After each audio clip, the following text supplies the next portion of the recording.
to understand the best practices and the challenges while discussing on research innovation through collaboration, so that we can work together looking forward, going out with very effective solutions, which will include the best of the practices being practiced by various countries. We have been given a very serious and relevant topic to address during the meeting to empower new age of learners through the tech transformation in the education and exploring the practical strategy to create a robust skill ecosystem. This meeting will help in ensuring a roadmap for multi-partner collaborations to facilitate accessibility and provision of research materials, reducing the gap between industry and academia, thereby discovering and identifying the relevant policies and practices for research and innovation. This way would lead to establish a long-lasting collaborations for equitable quality research in G20 member nations while following the theme Vasudhaiva Kutumbam, one earth, one family, and one future. The G20 countries possesses various degree of expertise, materials, financial resources. These assets and the knowledge can be pooled to address current and the future issues at Amritsar. Soon, to reach 1.4 billion of the population, 50% of the whom are the under 30 years of age, India has just surpassed China as the world's most populous country. It should rank second among G20 economies in the terms of the growth from 2022 to 2023.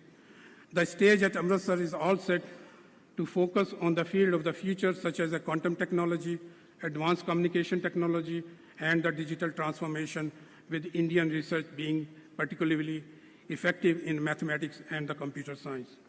The country notably set itself the goal of becoming a 1 trillion digital economy by 2025. The meeting shall also emphasize on the global call for the clean energy, such as green hydrogen, to address the need of its large population, in addition to the health, especially in connection with the global problem of infectious diseases and the antibiotic resistance.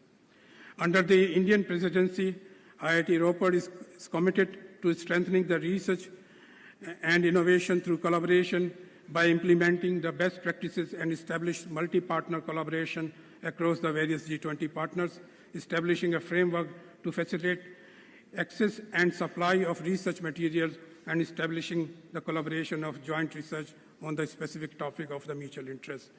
We are glad that this G20 working group meeting has strategizing mechanism for effective institutional collaboration between G20 nations, a roadmap for convergence of ideas, project, accessibility of researchers to the international meetings, and the content collaborations, including cross-country research among the leading university and higher education institutions of the G20 nations, and will help to reduce the barrier to research, mentoring, and the cross-institutional collaboration. Further, an exhibition of the disruptive technologies and innovation with more than 100 stalls is also being set up as a part of this grand event for the delegates. These stalls will encompass startups or technologies from the India and the G20 member nations to get a feel of the global scenario of the innovation for the betterment of the humankind. IIT Ropar shall take this opportunity to thank Ministry of Education, Government of India for giving us this opportunity to lay the emphasis on the promoting the value chain of innovation, entrepreneurship, and the collaboration.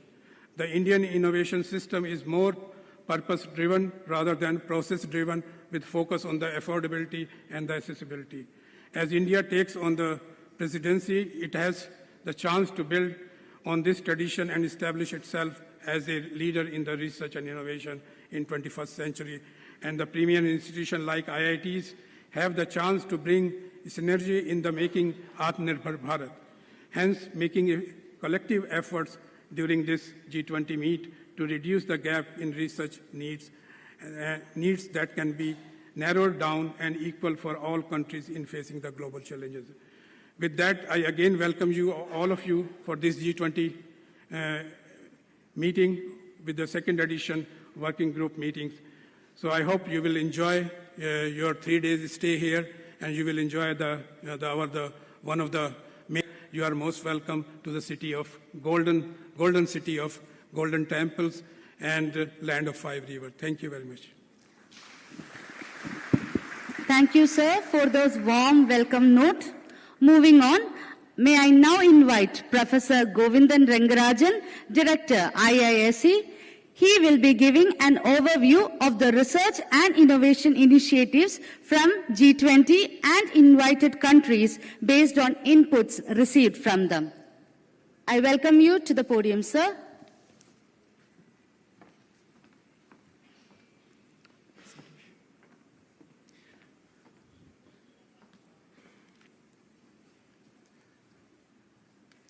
Yeah, warm welcome to all of you.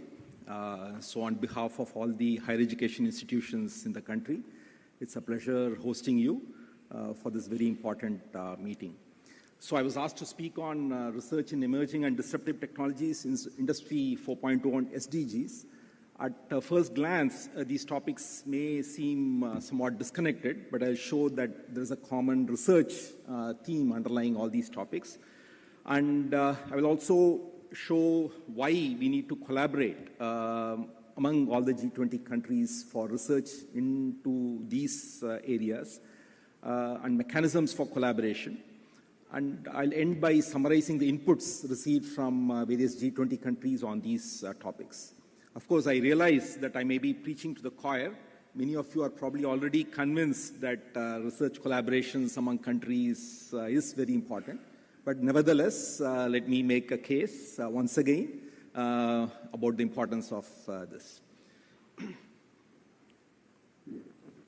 So we are living in an interconnected world, and we face many challenges. Therefore, some of them, many countries face existential crisis, whether it is climate change or whether it is sustainable energy, poverty, and so on. So, but if we have to tackle these changes, these crises, then we need to come together and solve these problems. So, the reason why, earlier probably the problems faced by a given nation was confined to that region. But now, over the last 100 years, the world has changed dramatically. Technology has made the whole world smaller and much more interconnected. So every crisis, even if it's a local crisis, becomes a global crisis. A prime example of this is the COVID pandemic, where soon it became a global crisis affecting everyone.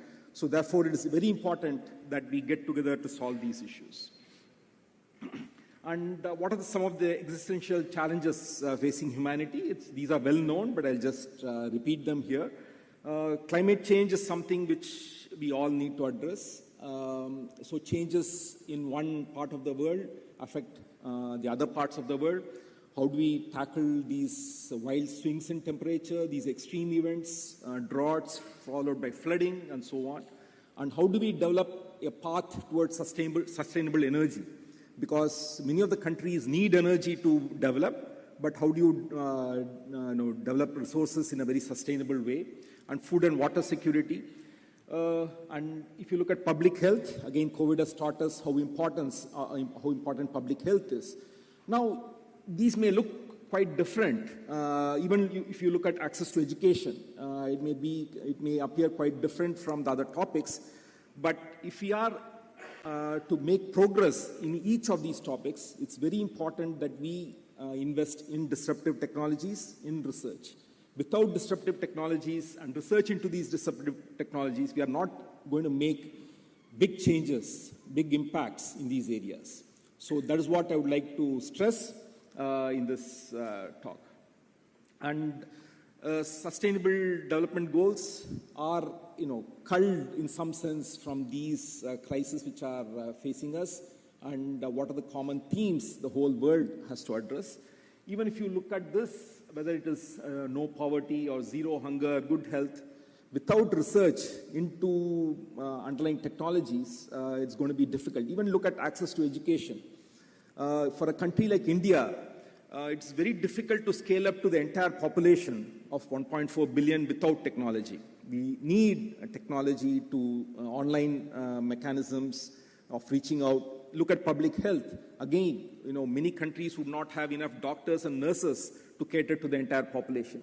Again, we need to rely on technology, research in disruptive technologies, which will enable us to scale up and make every citizen of each of these G20 countries have full access to all the resources that the country has to offer.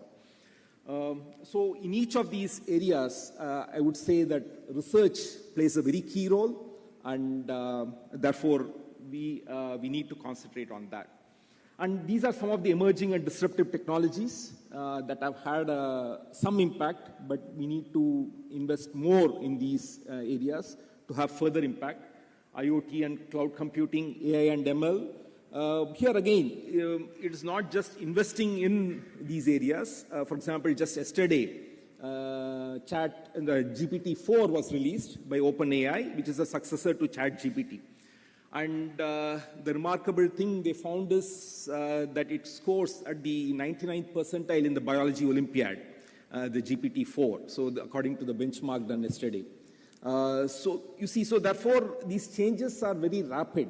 Without some guardrails which are internationally agreed upon, that these would not disrupt the life that we lead, they would not, there's always this fear that at some point AI would overtake humanity and would control us and so on. So it's very important that we also put guardrails, and for this, it's very important that the G20 countries agree on some common guardrails which will protect us from the ill effects of these technologies. The same is true with gene editing, the CRISPR technology. What precautions do you take to ensure that it doesn't go out of control?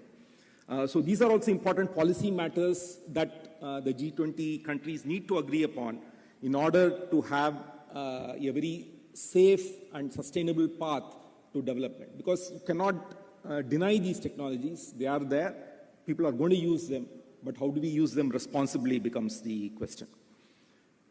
And we have IoT cloud computing with the current 5G and upcoming 6G technology has also become very important. Advanced materials, that's a very important area which, if you have to have any new technology without appropriate material for that, looking for new high temperature superconductors or new polymers, whatever it is, we need such research to be done.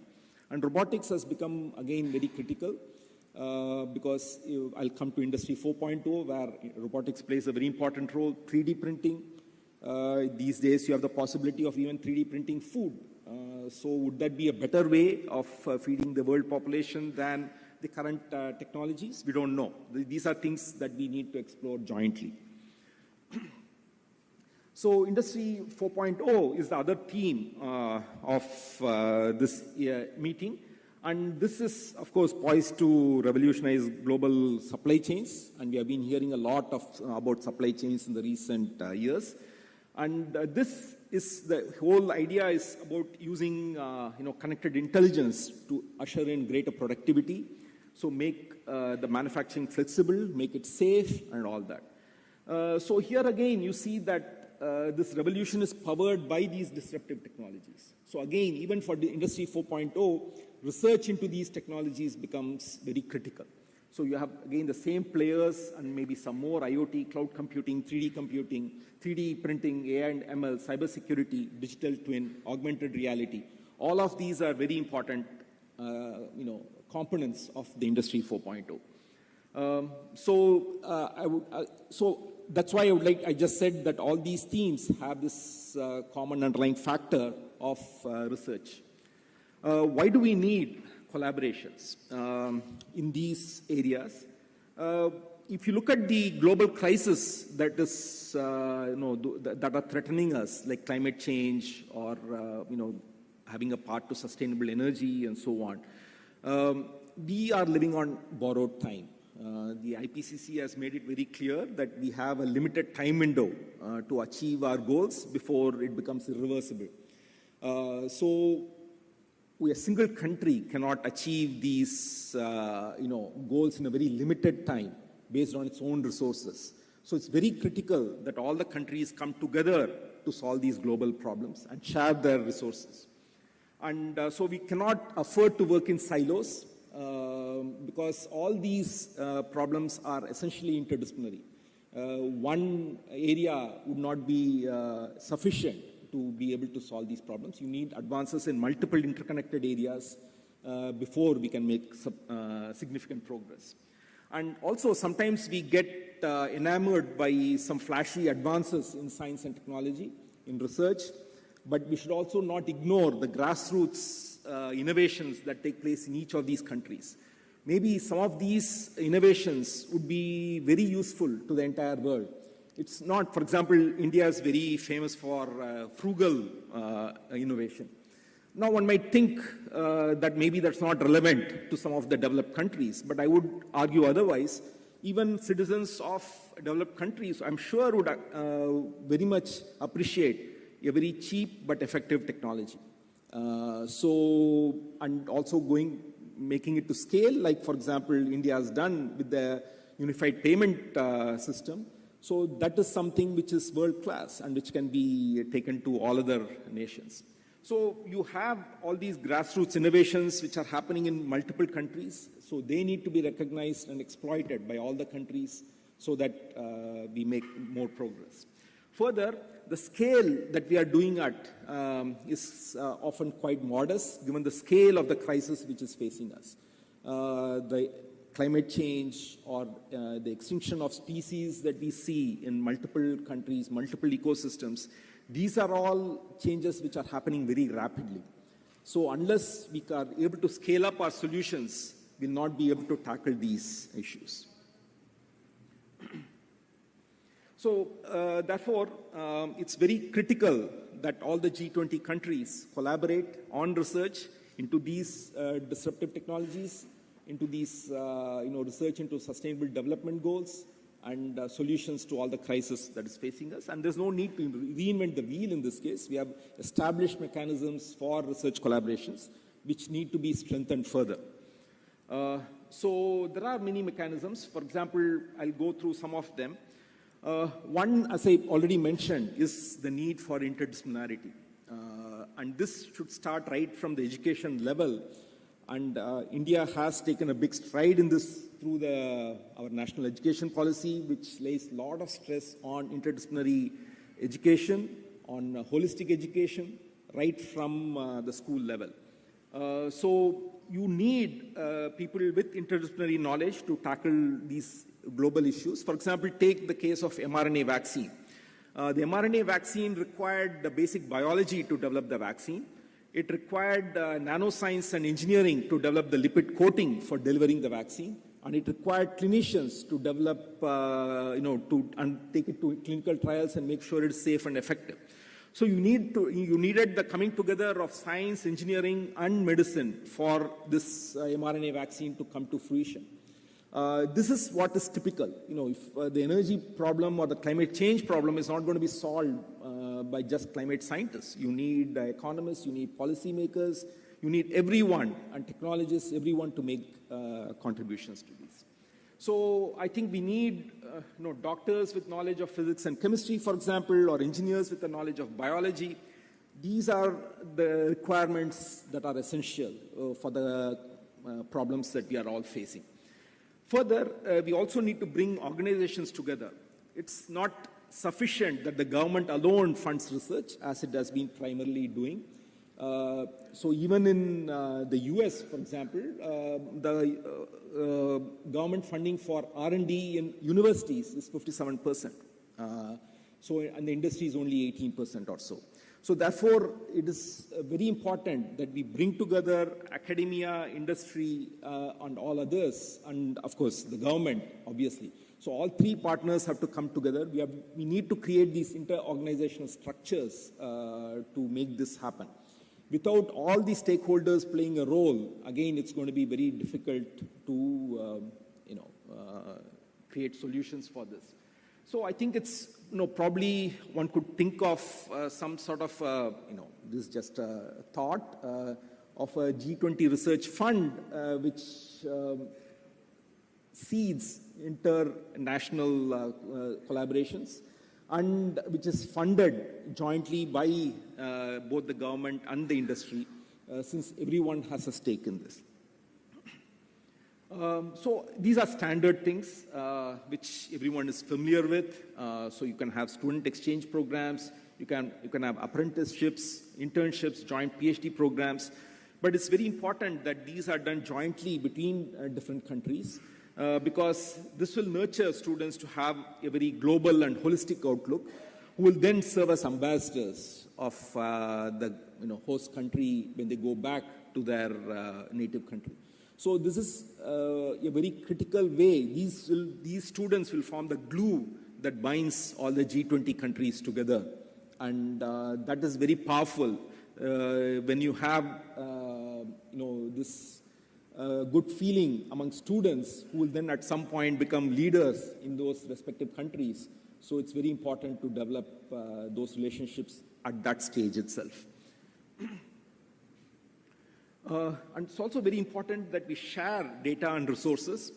And we need, if we need to reduce inequalities and make the whole world more egalitarian, it is very important that we share knowledge, we share resources. Again, this became very apparent during the COVID pandemic. And data sharing policies are also very critical. We have had some successes. For example, genome sequences are routinely deposited in online repositories, but still there are challenges. But what we need are data sharing policies which confer credibility on the data, make the data trustworthy so that different countries can use them without second thoughts. So I think it is very important to establish a repository of data which satisfies these sort of conditions of trustworthiness, credibility, and so on. And we also need to establish data sharing standards because the cities are becoming smart, homes are becoming smart. Unless you develop global standards by which countries can share data across without borders, it's going to be very difficult to develop solutions with these fragmented data that we have right now. And even for research purposes, we do need anonymized healthcare data from patients who give their consent. And that should again be available globally for researchers from across the world to come up with solutions that will benefit the entire humanity. Mechanisms which can be looked at include special interest groups which conceive and execute global grant challenges. So we could have competitions, hackathons, conferences in emerging areas. These need not be restricted to SDGs. There can be, many areas will emerge as we progress, and that should take into account all these also. And it's very important to monitor them clearly. We should set yearly targets and report outcomes at the next G20 summit. Similarly, one could have special action groups to accelerate this process of joint dual or twinning degree models between educational institutions. I think, again, these would enable a natural sharing of research between countries. And again, we should present successful collaborations as models others can emulate in the next G20 summit. And so international research competitions and awards are yet another way of motivating all the stakeholders, students, researchers, and so on. You could have, like the Avatar X Prize. You could have prizes which ensure that people take seriously some challenge. If enough resources are given for the researchers and students from across the G20 countries to pursue these challenges, I'm sure you will have very credible solutions coming up. So these are some of the possibilities that we could explore. And it's also very important to share know-how and also to share equipment. I think, research is one area where definitely there is considerable amount of sharing already. Academics from across the world routinely meet at conferences and share data. But still, there are issues, related to patenting and IP issues which prevent full-scale sharing of data. But maybe some areas we could, make sure that there's a greater sharing. There can also be mechanisms for loaning equipment to some of the developing countries which cannot afford to buy some of the high-end equipment, or give shared time on this equipment to researchers from developing countries. Therefore, there should be mechanisms to enable researchers from developing countries to go to these other countries and use it on a timeshare basis. We have been implementing this within the country. We have an iSTEM portal which ensures that all the equipment in all the institutions is available online for all our researchers to use.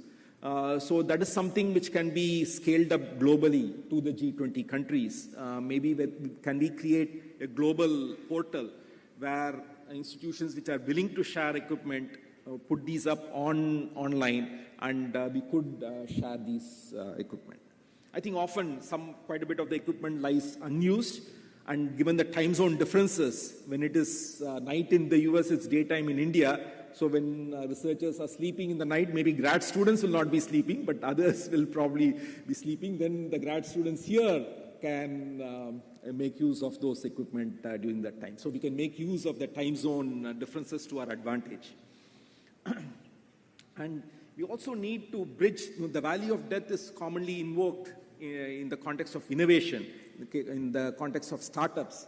But I think there's also a value of death between academia and industry. Because academia, normally whatever research we do is at the TRL 3 or 4 at most. But the industry needs something at TRL 7 or 8 for them to really take it up. Otherwise, they're not very interested. So how do you bridge this valley of death between the research being done in the academia and the research at the research level that the industry wants it at? So here we need to develop some mechanisms which will enable us to cross this gap.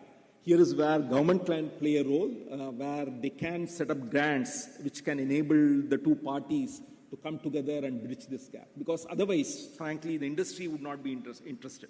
If it is not at TRL 7 or 8, they would say, no, this is too early for us to take it forward.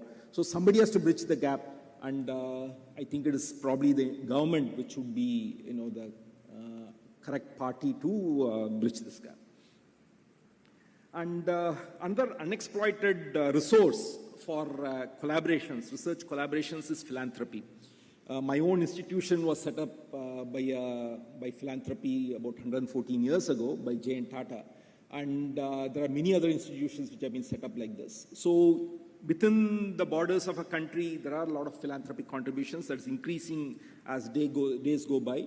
But we also need philanthropic contributions for international research collaboration. That is something which has not really been exploited to the fullest extent.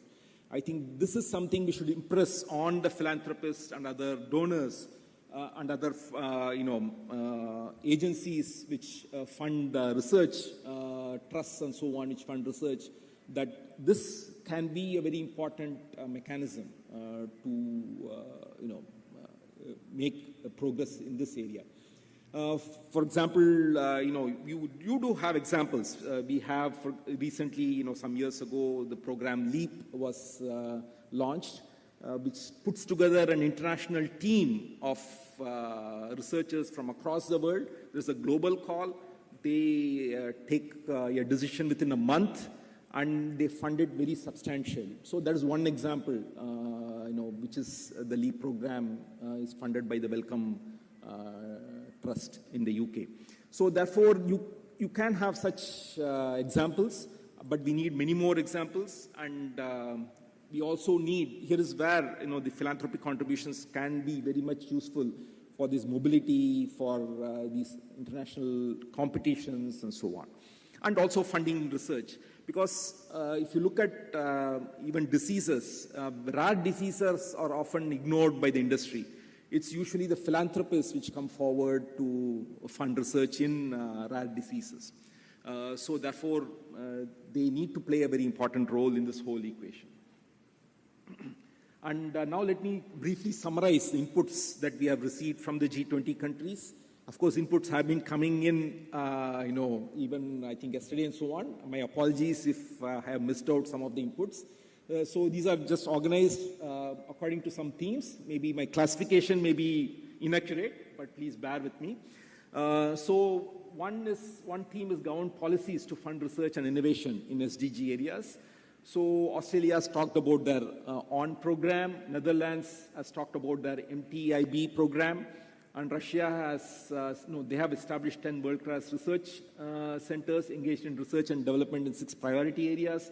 Saudi Arabia has established startups, they promoted e-learning and so on. And Turkey has established R&D programs for entrepreneurship, support for universities and research universities support program.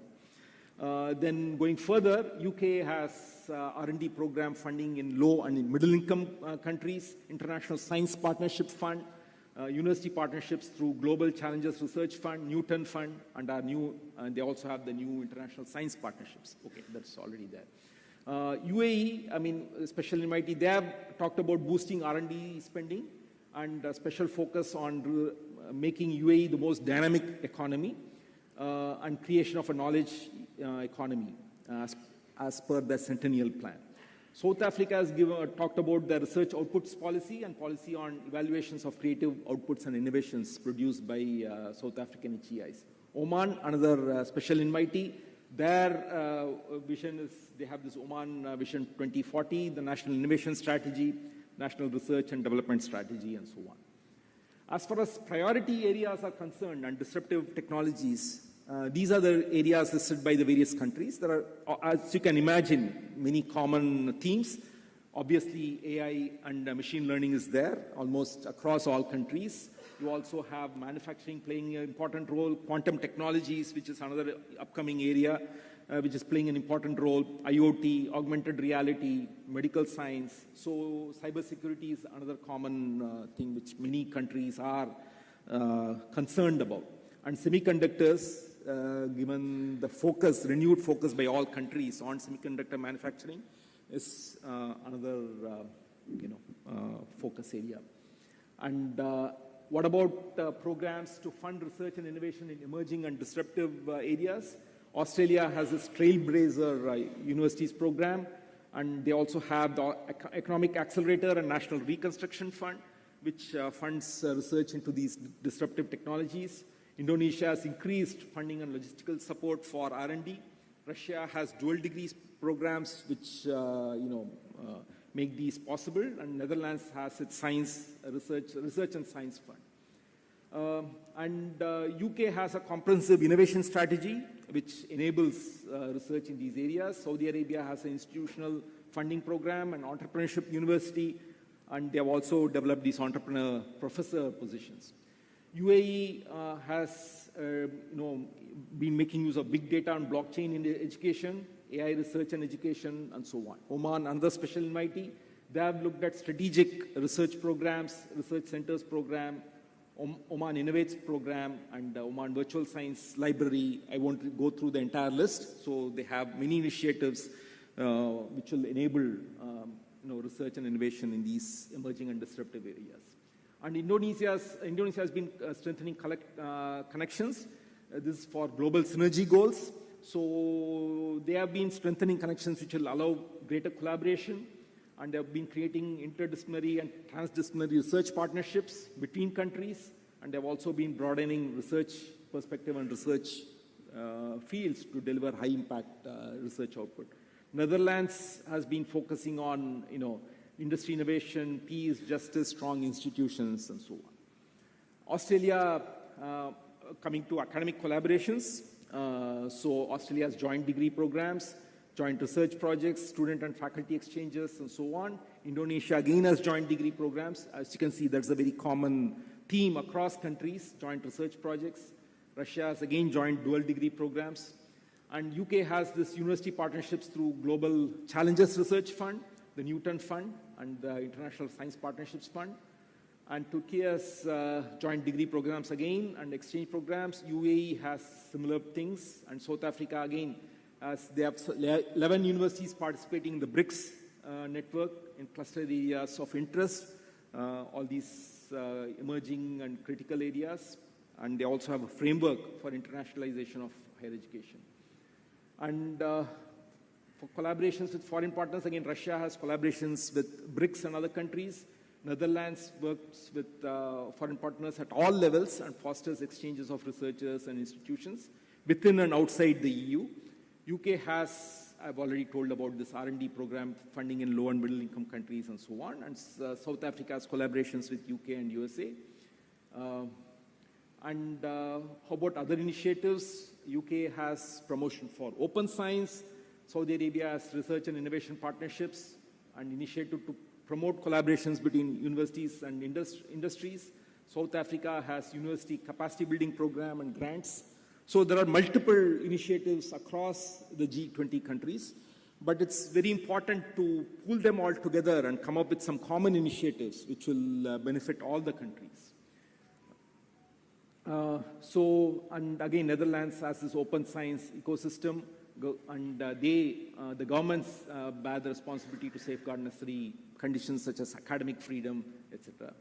And Australia looks at adaptability of legacy equipment and curation of meaningful data, its analysis and the protection. So I've talked about all these issues earlier. So now let me conclude with a few, 2 more slides. So what is the way forward?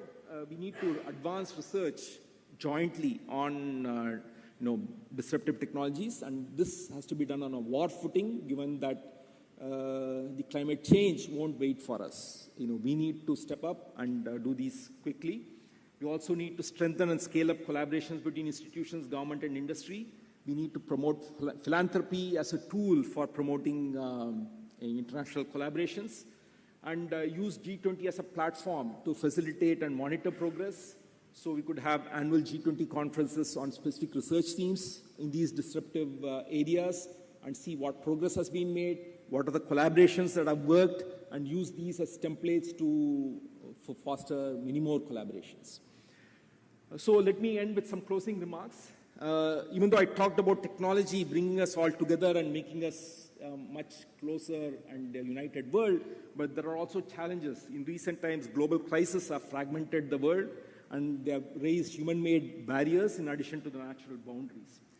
But the water, the air we breathe, and the water we drink do not respect these barriers. The rivers that originate in one country flow through multiple other countries before they join the sea, and the seas and the oceans they are part of touch each and every continent. The satellites that we employ float in the space, in the shared space that we all the countries of the world share, the outer space. So if we have to tackle this recent pandemic, alarming rapid changes in climate, etc., it is very clear that we need to increase the circumference of our interests beyond our narrow geographical boundaries. And this need not be for altruistic reasons. It's for just for out of self-interest, a national interest of the countries we should collaborate. As COVID has demonstrated, no one is safe until everyone is safe. So we cannot just say that, oh, that's a problem for that country, let me not worry about it. Each of these problems has become a global problem. Pollution in one country affects pollution in other countries. So water affects all of us. Everything affects all of us. So all this leads to the underlying theme of this whole G20 meetings this year, which is Vasudhaiva Kudumpakam, which is one earth, one family, one future. So we are all in it together. And I would argue that the best way for us to collaborate, to come together, is through collaborative research. Collaborative research, I would argue, is probably the least controversial of any collaboration that you can undertake.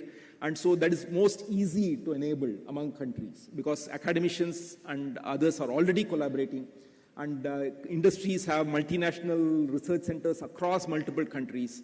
So this is a natural area for countries to collaborate with the least friction. So I would again strongly argue that collaborative research among G20 countries is the way forward for us to solve the existential crisis that faces us, and to come up with solutions for the Sustainable Development Goals, and also see the way forward for disruptive technologies and so on. Thank you. Sir, sir, I would kindly request you to stay back. Thank you for such great inputs and insights. I now invite Professor Rajiv Ahuja, Director of IIT Roper, to felicitate Professor Govindan Rangarajan. Sir.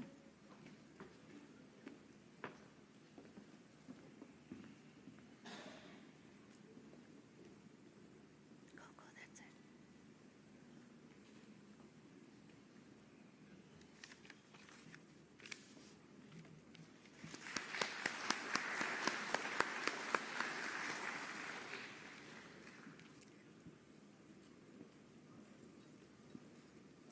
Thank you, sir. Moving on, as our first keynote speaker, I may now invite Professor B.S. Murthy, Director, Indian Institute of Technology, Hyderabad. Over to you, sir.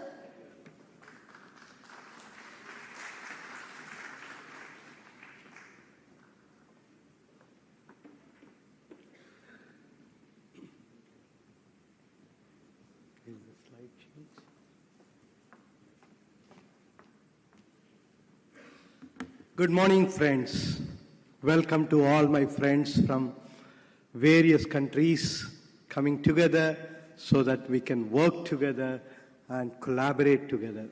Professor Rangarajan pointed out, and I'm going to stress a little more in the same direction, that it's only possible to solve all our problems only when we all work together.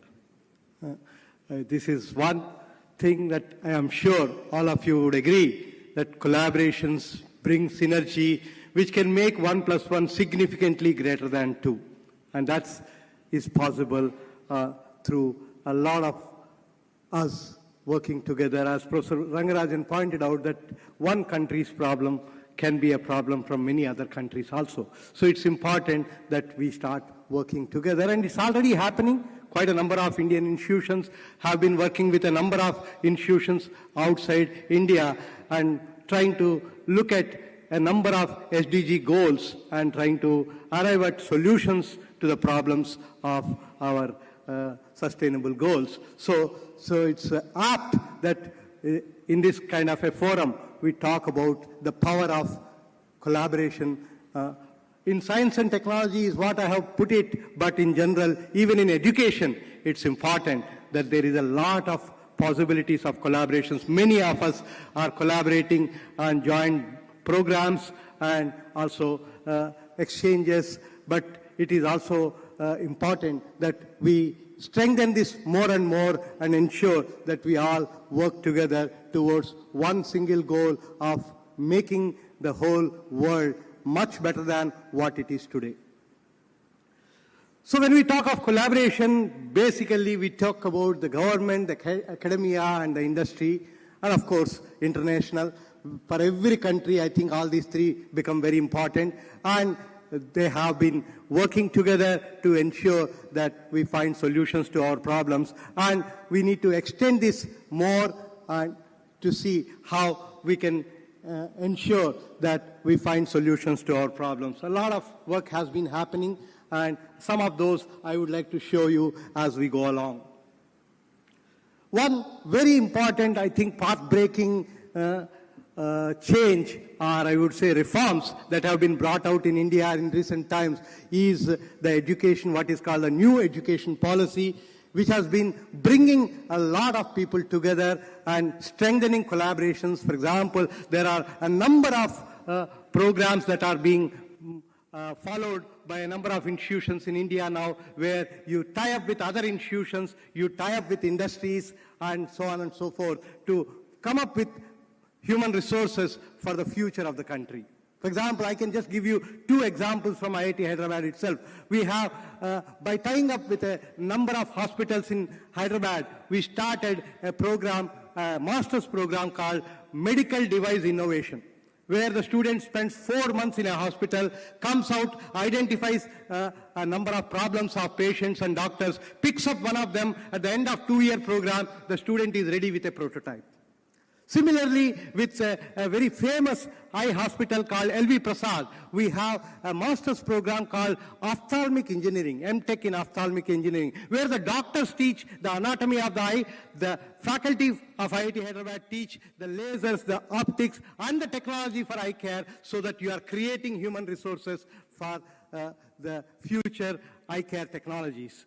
Similarly, with a central lab called CMET, we have an MTech program which is called the e-waste management, which is one of the very recent problems that all of us are facing. So we need to create people who can handle this. So like that, there are a number of such innovative collaborations that are happening thanks to the NEP that has brought in a lot of funding is being put by the government towards such kind of working together. A number of institutions, we have about 23 IITs in India, 31 NITs, and a large number of other institutions which are under what is called AICTE. All of them are now coming together and trying to see how we can solve the problems. For example, India is now talking about putting a lot of money in creating fab facilities in the semiconductor. We have come up together by discussing with a large number of institutions a new undergraduate program called IC Design and Technology, which now AICTE is trying to implement. IIT Hyderabad has already implemented, and the AICTE is now trying to implement in every college, so that in 5 years down the line, you have a few thousand students who are ready to tackle these fab facilities that are going to come up. So there is a lot of scope and a lot of possibilities that this NEP has thrown open to all of us, and it is, I would say, one of the best things that have ever happened to India. Of course, there are a number of schemes the government is coming up with in the area of education and collaborations. In the higher education scheme that I can tell you, a number of programs which are helping students at all levels, starting from the undergraduate level to a PhD and a postdoctoral fellowships, so that you can start working together.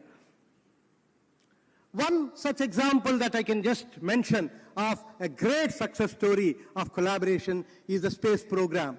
And in that, a large number of institutions have worked together with what is called ISRO, Indian Space Research Organization, and brought out wonderful missions. One of the recent missions is the Mars mission, which all of you are aware of, that something which has been able to happen with very little funding and within a very short span of about just 15 months, that India has been able to demonstrate this. This is thanks to the power of collaborations, I would say. So there are numerous examples like this. I'm just throwing one single example, and this kind of examples are there all around us, and it is important that we have to come together to increase the number of such very wonderful examples. So a number of schemes that Indian government is coming up, and one of those I would like to say is a program called Imprint and a UAY, Uchchatar Avishkar Yojana, where government is bringing the educational institutions and industries to work together, so that you can minister is Atmanirbhar Bharat, India with wonderful products. In fact, I had one such program where we have been able to develop the first, what is called, we call it as gas atomizer, producing very high quality metal powders, which has never happened before. If this kind of a program was not there, this kind of products would not have been come up. And a number of other schemes. Startup India is one such thing, which is very, very picking up in a big way, and most of the institutions in the country are tying up with industries to work in that particular direction. And I would like to possibly mention a little more on that. So, and this is something which is helping the skill development in a big way in the country. And in the years to come, people are talking about generating students who are not job seekers but job creators. And I can just give you a small example from a small institution which is just about 14 years old, IIT Hyderabad. In the last 4 years, we have more than 125 startups which have created more than 1,000 jobs and created about 800 crores, about $100 million worth of revenue just in 4 years. thanks to this kind of support, the Indian government is trying to push the startups in a big way so that you start generating people who are more innovators in their thought process. And a lot of innovative ideas are being put by various institutions in this particular area to ensure that we create people who are going to sustain the Atmanirbhar Bharat that we all talk about, and also possibility of working together with institutions. We have a number of startups that we are trying to develop with other countries, with Japan and other countries, and this is something which is a wonderful way of working together. Another area which Professor Rangarajan also just pointed out, India is trying to now talk about sharing resources. Okay?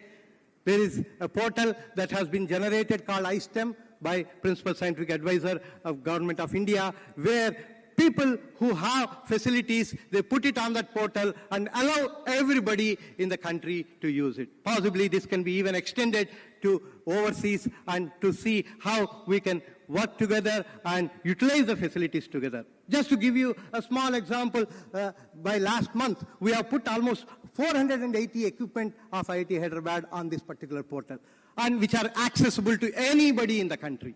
And this is something which is being done by every institution in the country to start seeing how we can work together, share resources together. Of course, pandemic has its own problems, but it has given a lot of chance for people to work together, collaborate together. For example, if we can just talk about the vaccine that has been developed in the country for the COVID vaccine, which is now has gone to a number of other countries too. It has been a fruit of very strong collaborations that have happened. Collaborations even at the level of common people who came forward and said, please use me as a possible subject to test your vaccine. To that level, people have started working together and ensure that the pandemic can be crossed by all of us. When there is a strong will, there is always a way forward. So that's something that we have been able to do. And in that direction, we have also been able to utilize this opportunity to also reach out to people much more easily. For example, education has completely got changed thanks to COVID. We have moved into online education in a big way. All of you are aware of. So people are able to reach out to students who are at various corners of the whole world. For example, we have been able to start a number of online master's programs to help working professionals who are not able to take leave and come to an education institution to get an additional degree. Most of the universities in India have started this. In fact, from this August at IIT Hyderabad, we are starting to open up every course of ours to anybody in the world. We are converting every classroom to a hybrid classroom, and this kind of a exercise is happening in every university. And these are ways by which we can educate people and become knowledge givers to the whole world. And every one of us sitting here have the capability of doing so. And this is a capability which we have learned from the COVID, and I would say COVID has taught us a lot in this process. 5G is another area where there is, again, a collaboration, a strong collaboration has led to the first 5G NB-IoT chip that has come out of strong collaboration between IIT Bombay, IIT Madras, IIT Hyderabad, IIT Delhi, and a number of other institutions. So this is another very strong example of it. And now people have already started moving into 6G and helping the whole country grow in a big way in the area of the remote connectivity in a big way. So another area which we have also started, I think somehow I missed one. I don't know. So one slide got left out. Anyway, so that's another thing. I just put it as glue grand, but I don't know how this has missed out. And this is another where Ministry of Education is coming forward to connect various institutions and labs, R&D labs in a particular city to work together on grand challenges, so that while so far people have been working in silos, people are now coming together to work and ensure that the grand challenges, which are many a times grand challenges, not just for one country, but for a number of countries together, can be solved when you start working together. A concept of multiversity is something being invoked in this particular context, and people are coming together and trying to solve.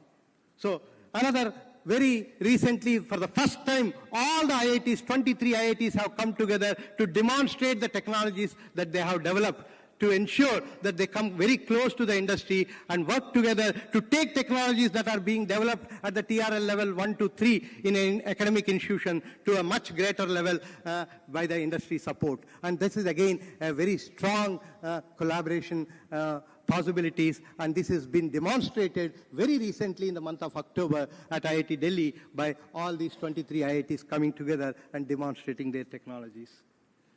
There are a number of agencies in the government which bring all of us together to work together, starting from the Ministry of Science and Technology, Ministry of Education and Biotechnology, and MIT, and a number of other institutions. And a lot of work is happening in that direction.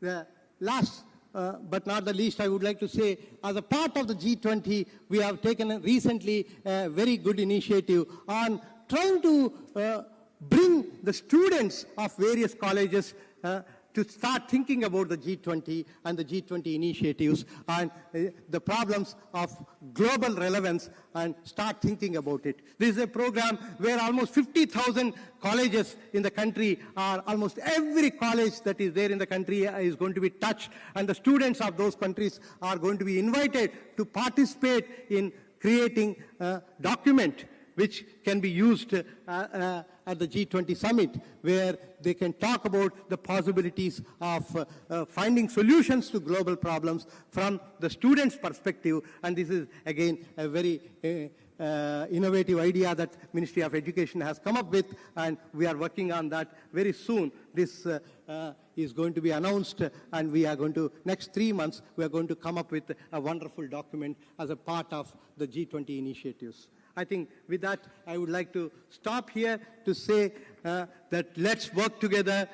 As Professor Rangarajan also pointed out, Vasudhaiva Kutumbakam, the whole universe is one family. Let's all work like one single family to ensure that we solve the problems of all of us together and find ways and means by which we will be able to help each other to solve the problems and be able to have a world which is significantly better than what our generation has for the future generations. We should be able to live a wonderful world in the near future. With that, thank you very much, friends. Thanks for this opportunity. Thank you, sir. I request you to stay back, sir. I request you to kindly stay back. I also invite Professor Rajiv Ahuja to facilitate our speaker.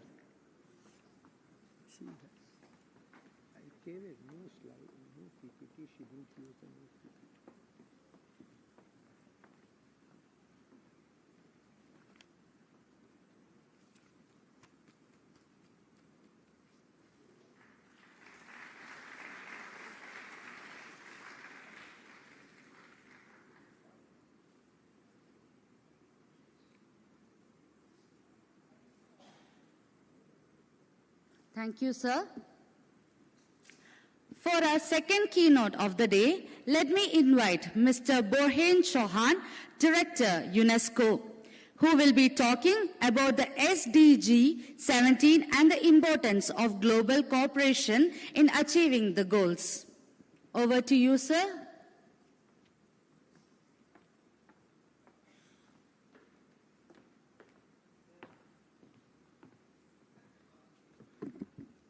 Thank you. Namaste and Sastri Akal to all. Very good morning to all of you. Thanks to the eminent professor who just spoke. I'm getting a bit unfair competition. We had very inspiring and very rich presentation, but I hope I will be able to build on what you just shared and what the professor has presented earlier. I would like to focus on the SDGs, and before that, maybe I would like to ask a question. Who believes that we'll be achieving the 2030 agenda by 2030? Can you raise your hand? who believes we'll achieve them by 2030? Fair enough. We will not achieve them if we continue with the same pace and without disruptive approaches as the professor have been making, and without international cooperation, obviously. So I think the pessimistic, I would say, report from your side shows that we need to work together, and the meeting that we are having and the seminar today is very important. Let me I think we got a bit a structure of a presentation that I wanted to highlight. First of all, I would like to refer to the SDGs and, of course, very briefly recall what's the SDG 17 about. But in particular, I would like to build on what professors have mentioned. What could be an inspiring example for us in terms of the collaboration? What are the experience that we have, and how this can be supporting the G20 collaboration in this year and beyond? But also, I would like to refer to some international recommendation and normative instrument that the G20 can link to and can engage with, and finish with what would be the next steps in terms of the collaboration. SDGs have been mentioned already by Director, but I think what is important is we take the SDGs as an integrated system where the achievement of one goal will not be possible without the others. We cannot reduce poverty if we don't improve access to education and achieving the SDG 4. Same when we are speaking about gender equality, or we are speaking about technology and industrial development. So it's very important that when we look at the SDGs and the collaboration around SDGs, that we take the system as a system and not take it as a silos or as this fragmented approach. SDG 17 is about collaboration and partnership to achieve all the SDGs. And there are a set of targets that are mentioned. I picked a few of them where the collaboration on science and technology is mentioned, where the collaboration between different countries and across countries is mentioned. But of course, what is important is that we take all the aspect of the targets as they are presented in the Education 2030 and in the SDGs 2030 as well. So I would like to give some examples of how the G20 could collaborate. For example, we have a group of experts of universities can contribute to addressing the SDGs and how they can work together across countries and across universities. And they have, with the support of UNESCO, they have produced a report that is called Knowledge-Driven Action, Transforming Higher Education for Global Sustainability. And it's about the role of higher education in addressing the SDGs and in investing in research, in academic work, but also in the societal engagement that the university has to play as well. So this is type of collaboration that could be envisaged. And I think the director mentioned that earlier, how the G20 universities can come together and collaborate and create a platform for engagement. The two professors mentioned also the challenge that we are facing in terms of the interdisciplinary and intradisciplinary collaboration. And the report that was published refers to three major aspects that we have to address.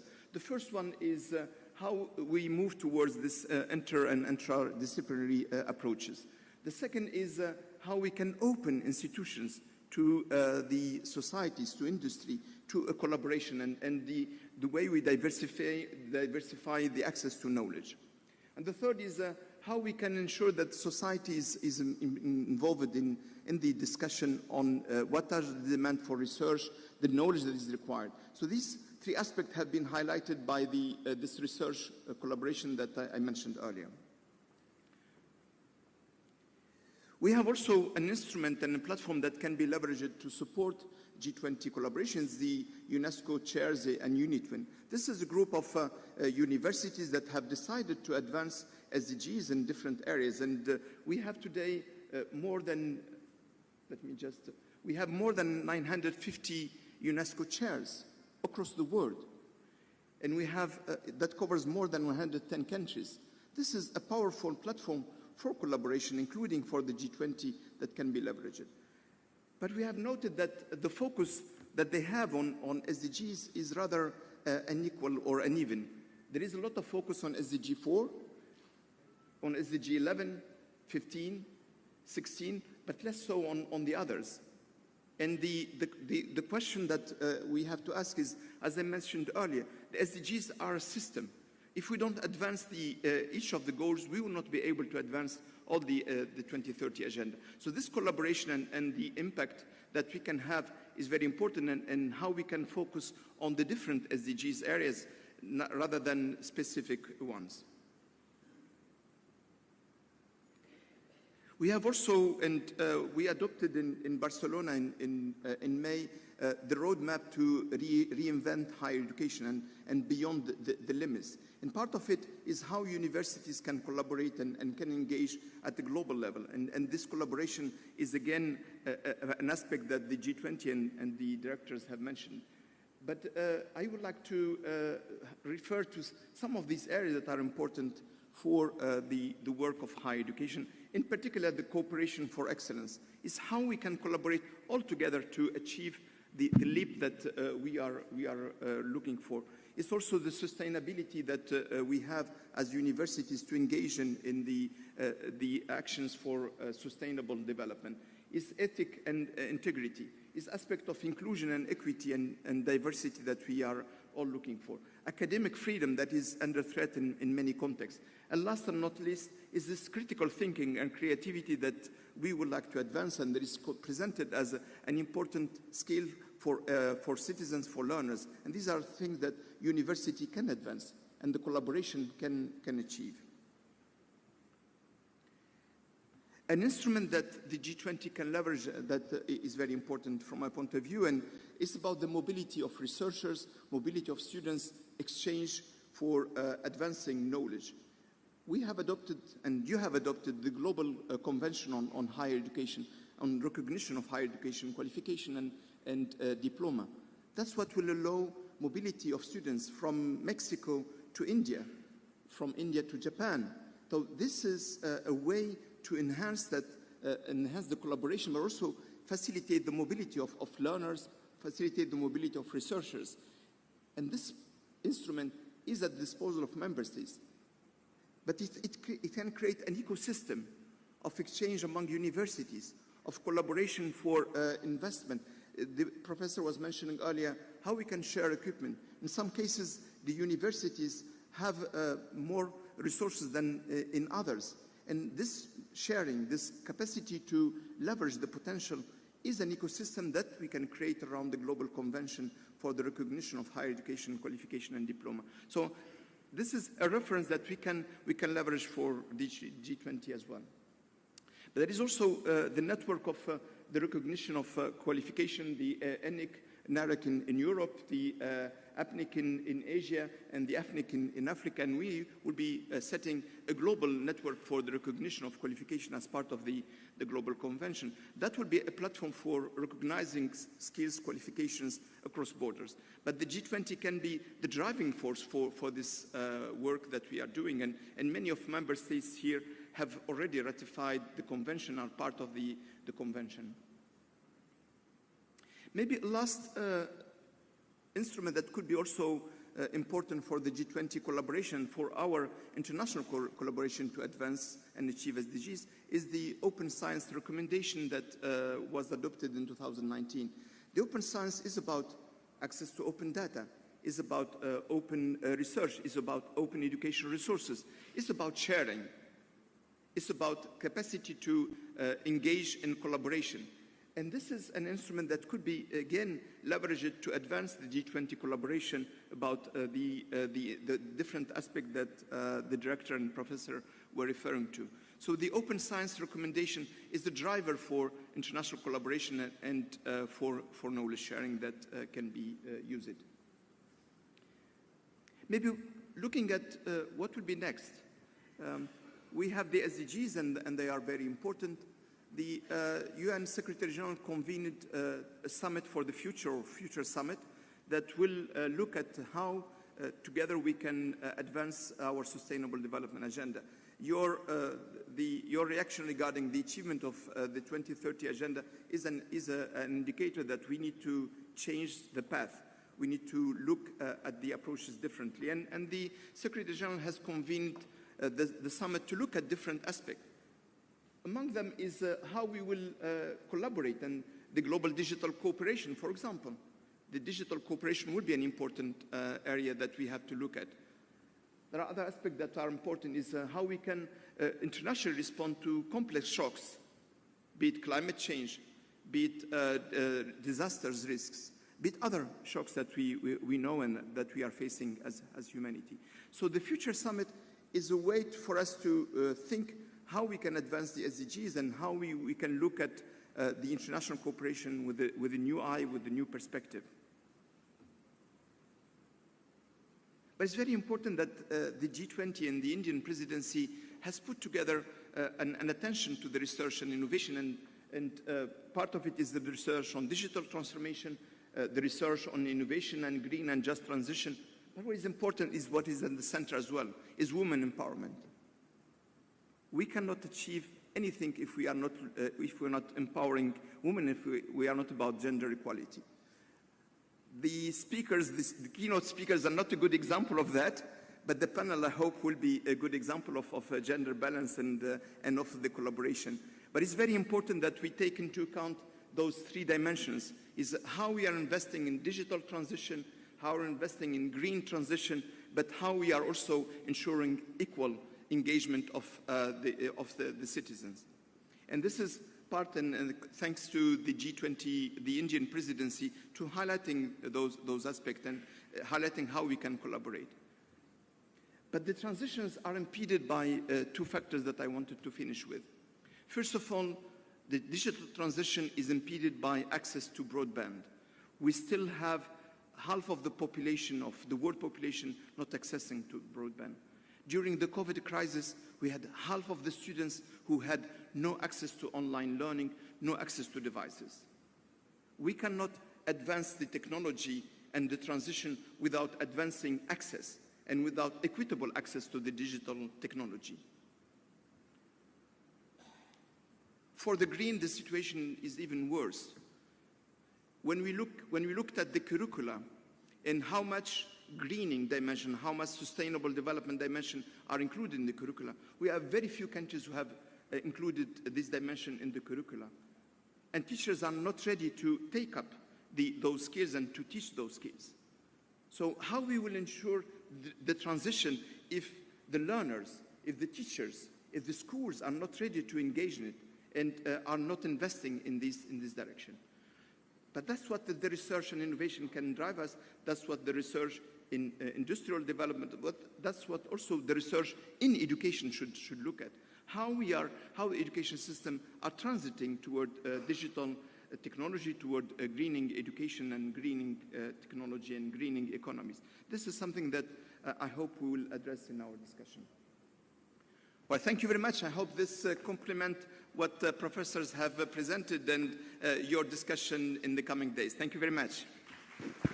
Thank you, sir. Sir, I would kindly request you to stay back. I would also request Professor Rajiv Ahuja to felicitate our speaker.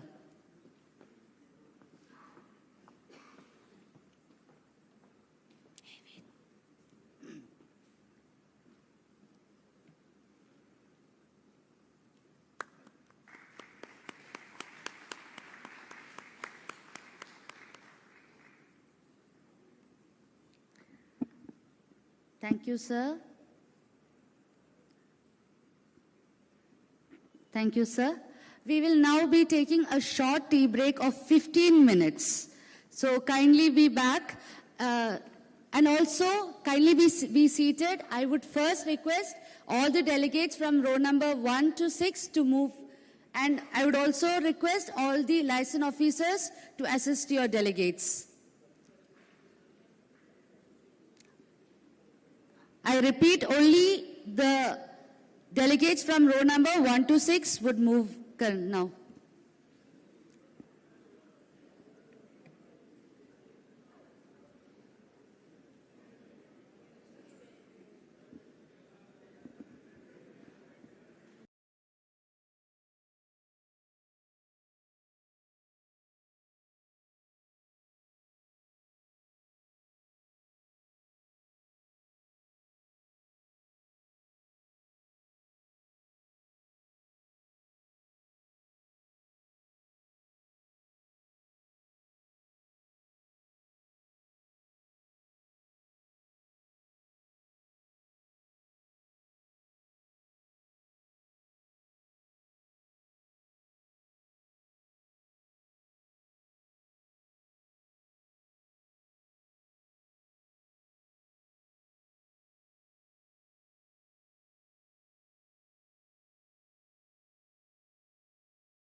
is a very important, and I would like my own colleagues from Indian institutions to also please take lead in this regard as to how we can help the Ministry of Higher Education in building a leadership position in terms of openness in data.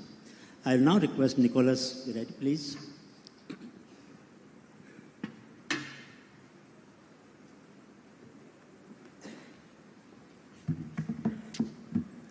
Good morning. Good morning, everyone. Thank you, Professor. Thank you so much for the great welcome that we received again once more since yesterday we arrived. Thank you also for giving us the opportunity to exchange in such a wonderful place and historical building. It has been said, but I thank also very much the previous speakers and in particular the keynote speakers for their you want to do it like this? Okay. So thank you, yes, for the talk that we had already this morning. Like, of course, in many other countries, in France, the support to disruptive and emerging technologies is among top priorities of the government in research and national innovation. I'm going here briefly, try to be as brief as possible, to present the recent French initiative in this domain. So first, this support is twofold: basic funding on one side and program-based funding. Since we don't have so much time, I will skip the basic funding part, which is not that innovative, I would say. But just to say that, of course, as everywhere, there are many public research organizations which receive huge fundings on disruptive technologies, research on emerging and disruptive technologies. I just want to mention one that maybe is not so well known: the French Alternative Energies and Atomic Energy Commission, CEA, which is the leading patent granting research organization in France and one of the leading one also in Europe, with more than 7,000 active patent families this year, and every year 700 new patents. Okay, I said I skipped, so I will skip that. Complementary to the support for institutions, national authorities have developed a large panel of dedicated programs these last years, and in particular post-COVID, providing financial support to knowledge transfer and industrial research, and we allow France 2030, 5 years out of more than 50 billion euros investment plan aiming to sustainably transform the key sector of our economy, energy, automotive, aeronautics or space, through research, innovation and industrial investment. The challenge is to help the research organizations, universities and enterprise to successfully transition in these strategic sectors and respond to major existing challenges. 50% of the France 2030's credits are dedicated to emerging stakeholders with environmentally friendly innovations, and 50% to decarbonize the actual economy. So the main goal is to manufacture better, live better, and consume better, with 6 levers which has been established to reach these objectives.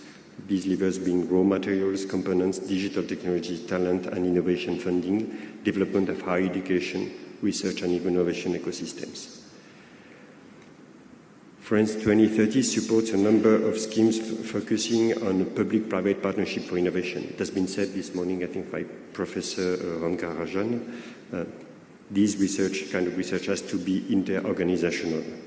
In France, it takes the place of creation of institutes which are thematic and interdisciplinary teleclinical research institutes set up for industrial competitiveness. They operate research program-based and co-locate researchers on the state-of-the-art technological platforms and industrials. They are by definition multi-partners. So I won't quote all the teams, but they are in the digital technology, microbiology, of course, industry 4.0, nanoelectronics, aeronautics space. And also, France 2030 supports national strategies focusing on key areas and covering the entire innovation chain, from basic research to industry and education. They are intended to cover an innovation entire life cycle, from the emergence of the original idea in a research laboratory or university to its commercialization. To fill this valley of death that we talked about this morning. So this includes all the university training required by tomorrow's scientists and entrepreneurs, and all the essential collaboration projects between laboratories and companies. There is 15 key markets which has been identified, requiring accelerated development and massive investment. And of course, several of these markets specifically target disruptive and emerging technologies such as artificial intelligence, quantum technologies for 5Gs, decarbonation of the industries, health and medical devices, etc. Again, I don't have time to detail, so we will detail later if necessary. In order to complete existing schemes, our France Minister of Higher Education and Research, Sylvie Retailleau, recently announced that the ministry is preparing a plan dedicated to risky research, blue sky research, with high scientific risk as well as strong potential for scientific, technological and economical breakthrough. All the French orientation are also very much linked with European policies of innovation, of course. If one takes the France quantum strategy, for example, it is more broadly part of the European dynamic to develop the first hybrid computer prototype equipped with the quantum accelerator of at least 100 qubits on the sites of the very large computing center near Paris, Brière-la-Chapelle. This platform will be the first step towards a European quantum hub capable of fully exploiting these new computing capacities. At European level, you know that, but how do we cooperate? There is mostly the Multi-Annual Research and Innovation Program, Horizon Europe, which has amongst its priority to support emerging and disruptive technologies as well as Industry 4.0. Horizon Europe, I guess you know what it is. If not, we have the representative of EU delegation here who will explain. But just before concluding, I would like to mention the newly created European program, which is a pathfinder of the European Innovation Council, which focuses on high-risk research with the objective of developing radically new technologies through collaborative research. I think here we all agree that the collaborative research across countries is the key to succeed to tackle the global issues. I had the chance last month, in fact, to welcome Professor Serge Haroche, Nobel laureate in physics in 2012, if I remember well, for his research in quantum physics. So, as he was pointed out, nothing would have been possible for him and for the field without international cooperation, and we have to remember that, and I'm sure that G20 has obviously a role to play to show the path. Thank you. Thank you very much. Nicholas, as you know, India is the hotbed of frugal innovations. We are the leader, global leader in frugal innovation. What you can do in $1, we do in ₹1. Whatever you do in $1 or 1 franc, euro, we do in ₹1. That's the cost advantage that India has. India has all the climates. India has all the climates. So if you want to do research on climate resilience, we provide you the most diverse. We have cold desert, we have hot desert, we have temperate, we have tropical, we have cyclone-prone regions, we have other placid Bay Bengal. So we have different kinds of weathers, different kinds of ecosystems, and I think G20 should consider India as a lab where we can all come together and do research. Now we will open discussion to everybody in the hall. We will take 4 or 5 questions in view of the time constraint. But I think you have all been listening so patiently. It is time for you to speak and make a very short question, short comment, so that some of the panelists can respond. Anybody, please.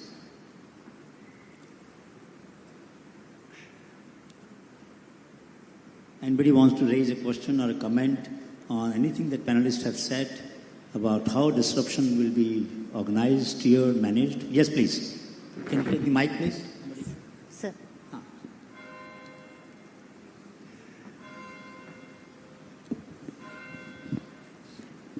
Yes, good morning. My name is Perik Fino-Ashida. I am head for the European Union and the head of delegates. Actually, there was a very interesting comment made earlier on we are not disrupting education. So could the panel come back on this? Because it's not clear, especially number one, there are some disruptive technologies that are helping education. Massive online learning that we experienced during COVID, AI to replace teachers, tele education. The second pendant to the question is, if we are not disrupting education, how in countries like South Africa, especially the Global South, how are we going to go to the mass? We in the EU have little markets, for education, but you have massive markets. So my belief is that you have to teach us, maybe we can team up, but you have to teach us what is needed.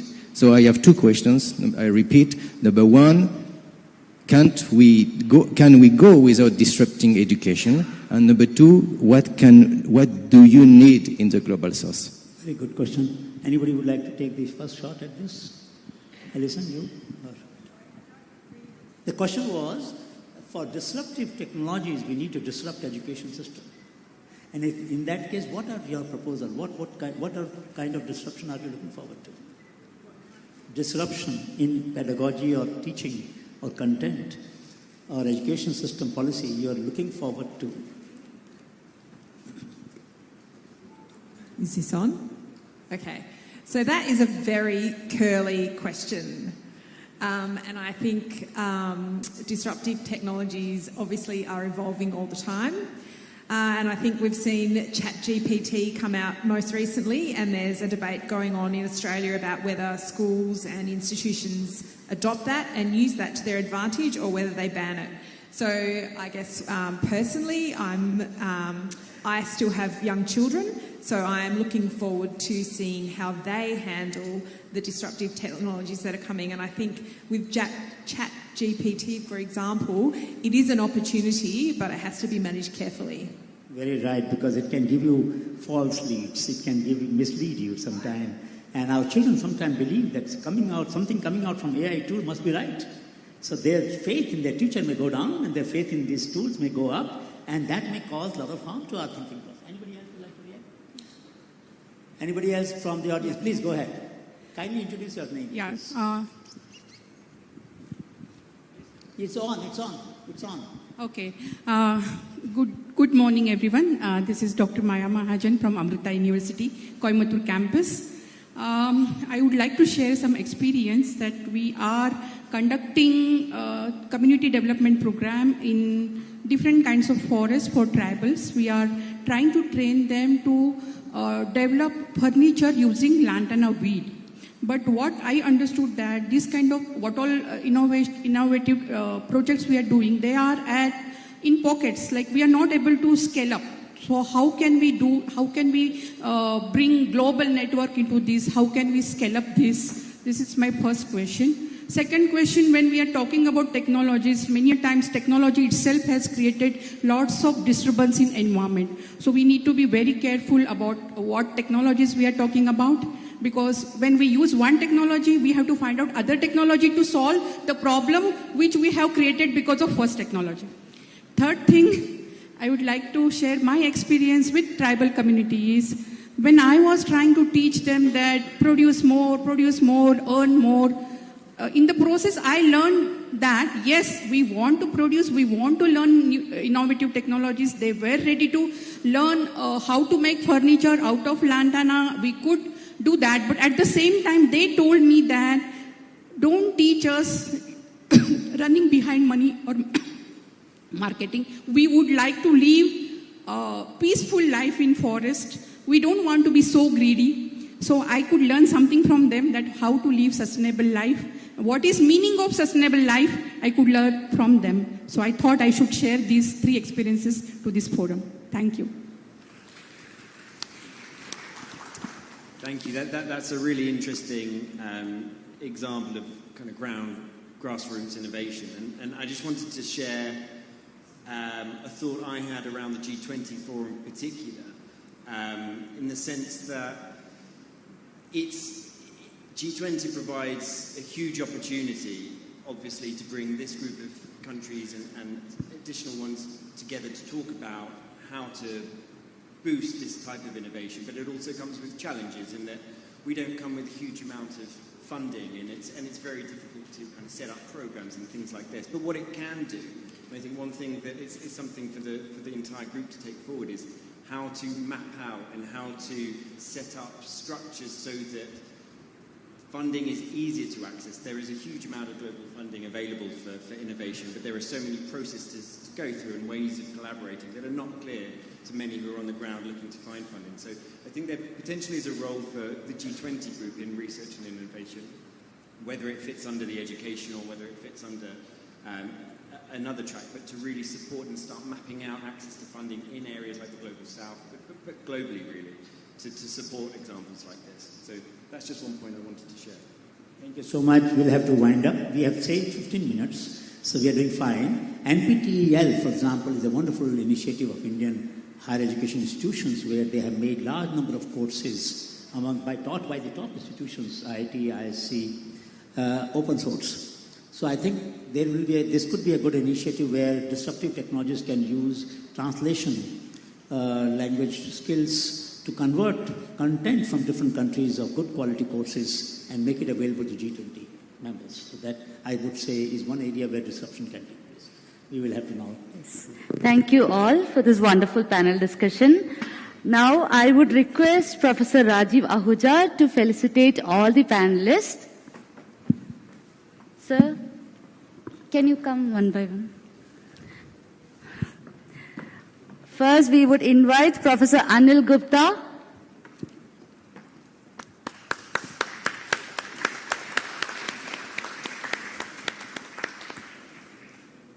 Thank you, sir, for moderating the session.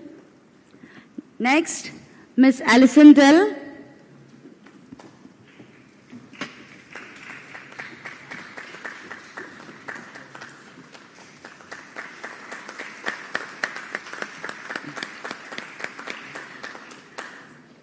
Nicholas Garardi.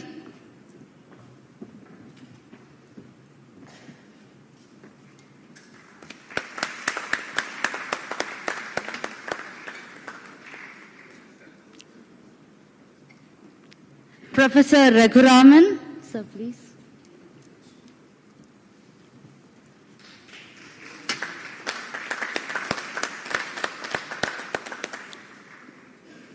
Mr. Pierce Purdy.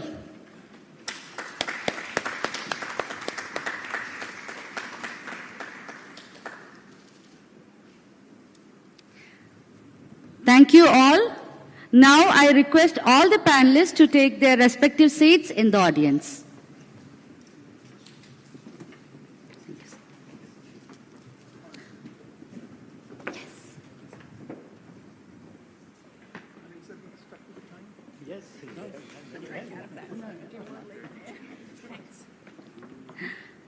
Moving on for the second panel discussion on Research in Sustainable Development Goals, we have Professor Shalini Bharat, Director, Tata Institute of Social Sciences, Mumbai, as the chair and moderator. Ma'am, kindly join us on the stage. I would like to submit to all the respected panelists and the chair that we are expecting the Honorable Chief Minister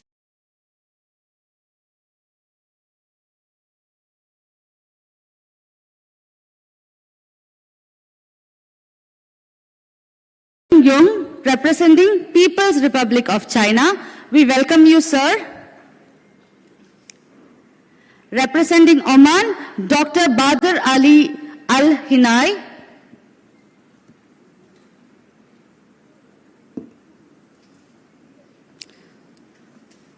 Yes, sir, kindly.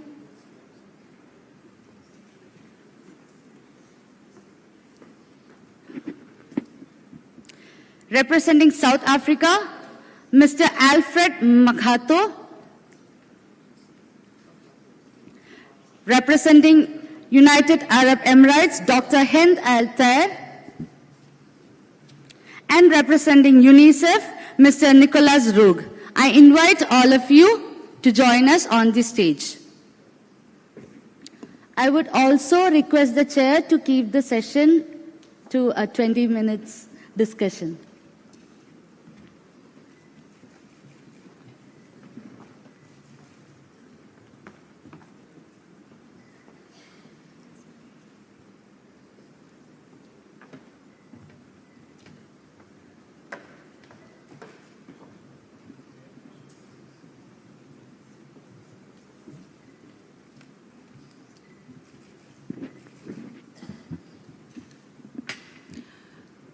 Sat Shri Akal, Namaste, good afternoon.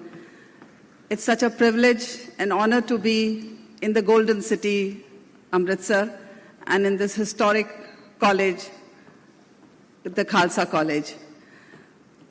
To all the dignitaries, a warm welcome from India. As we were walking in, and as you may have walked around, you may have seen the quote by Honorable Prime Minister Modi ji, which says, climate change, terrorism, and pandemics can only be solved by acting together. I think it sums up what we are here for, talking about partnerships, collaborations, and the theme of this panel session is research on SDGs. The adoption of SDGs is an imperative resulting from a global social, economic, and geopolitical order that has changed our world forever.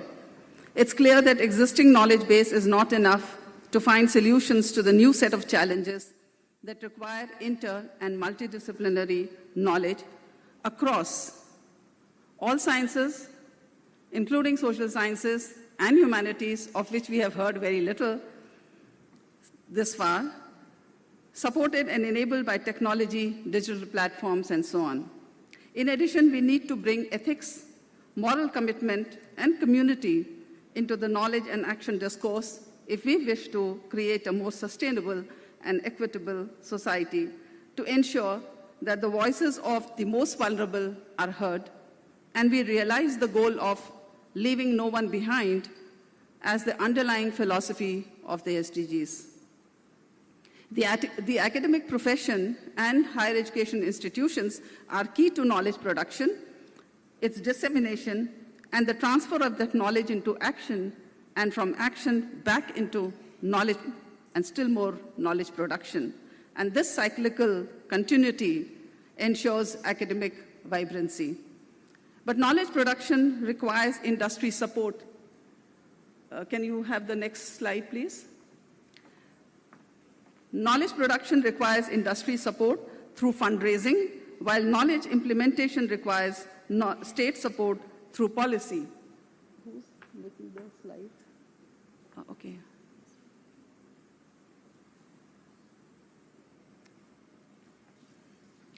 And all three need to be coming together to drive research, innovation, and in an inclusive way for humanity and society. But for far too long, and in most parts of the world, we have had this situation where universities, industry, society, state are in silos. They work as in isolation. They may do some collaboration within, but not across. And in some places, then we would have dyadic collaborations between two entities, but not across. And what we need is going all the way to the right-hand side, the transformation where university, academia, industry, and society are in collaboration, but for what purpose? And that is a very multidimensional kind of a situation where we work for issues in the society. For example, demographic dynamics is happening, digital transformation is taking place, and the climate change sustainability issues are there. At the core of it is equity and access, and how do we move towards this? While each SDG focuses on an immensely critical theme, it is the collective goals that will guide us towards social and environmental sustainability, and collaborations and partnerships would be the key to achieving this. So as we move into the panel discussion, where we have 5 panelists, and I would like them to talk for about 4 to 5 minutes each, the overarching theme or the overarching question I would raise to them is, what kind of innovative, inclusive academic structures and systems can be created by the G20 countries to promote collaborative research that will have the potential and the best potential to achieve SDGs with equity and excellence at their core? So I would go back and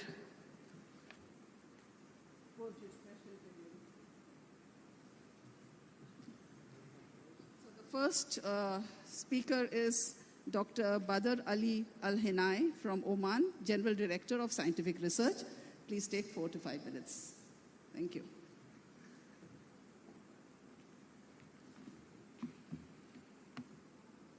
Good afternoon, everyone. First, I would like to take this opportunity to express our deepest gratitude and appreciation to the people of India for their great hospitality and well organization of this seminar. Today, I am going to highlight the research and sustainable goals from the Oman's perspective in terms of Vision 2040 and National Strategy of Innovation and Research Development. But first, let me highlight this. In 2015, Oman became one of the member states that recognized and adopted Sustainable Development Goals. And right away, these goals were integrated into main pillars of the 9th and 10th National 5 Development Plans. Also, in 2019, the first voluntary review of Oman was prepared to look at the achievements of Sustainable Development Goals of the Sultanate of Oman, as well to highlight the challenges facing the implementation. In Oman's Vision 2040, there are 12 priorities, and the first priority is the inclusive education, sustainable learning, and scientific research that leads to a knowledgeable society and a competitive national capabilities. This priority is directly linked to the Sustainable Development Goals number 4, quality education, and number 8, decent work and economic growth, and number 9, industry, innovation, and infrastructure. So to ensure these goals are achieved, the Ministry of Higher Education developed 3 main programs that directed to the government and directed to the industry and directed to the academia. For example, if we take about the programs that directed to the government, it's called strategic research programs. The objective of this program is to build and develop national research capacity in strategic areas, finding scientific solutions to national challenges by generating new knowledge, scientific cooperation, and building national partnership between relevant institutions for research and scientific cooperation. The second program is directed to the academic sector. It's called block funding. This program is continuation of the Open Research Grants program that started in 2009 with the aim of building researchers' capacity by funding their research project across the research interest. And the program that is directed to the industrial sector is called EJAD. It is a mediator. It is an electronic platform. It mediates between the industry and business sector on the one hand and the academic sector on the other hand, aiming to develop the research into new technologies and innovation products. Of course, we have 2 enabling environment for research. One is a digital platform and one is physical infrastructure. When we talk about the physical infrastructure, it is an innovation park Muscat, IPM. It is in the central of Muscat.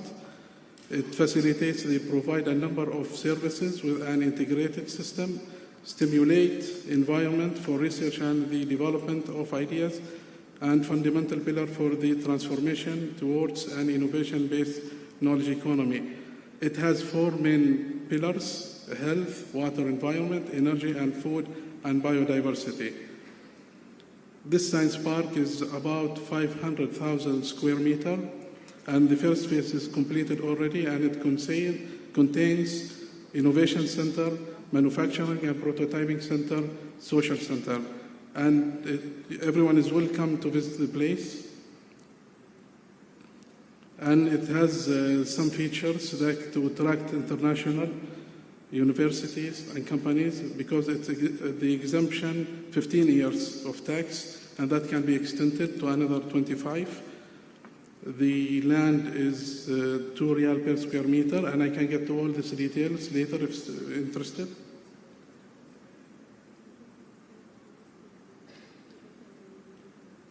Okay.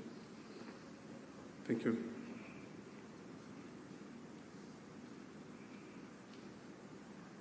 And the other platform is the Open Research portal. It has many platforms, such as the Oman Research and Education Network, Oman Virtual Science Library, Oman Research Authority called Shu'a, Ijdad, Research Dye Survey and Equipment, and other electronic platforms. Thank you very much.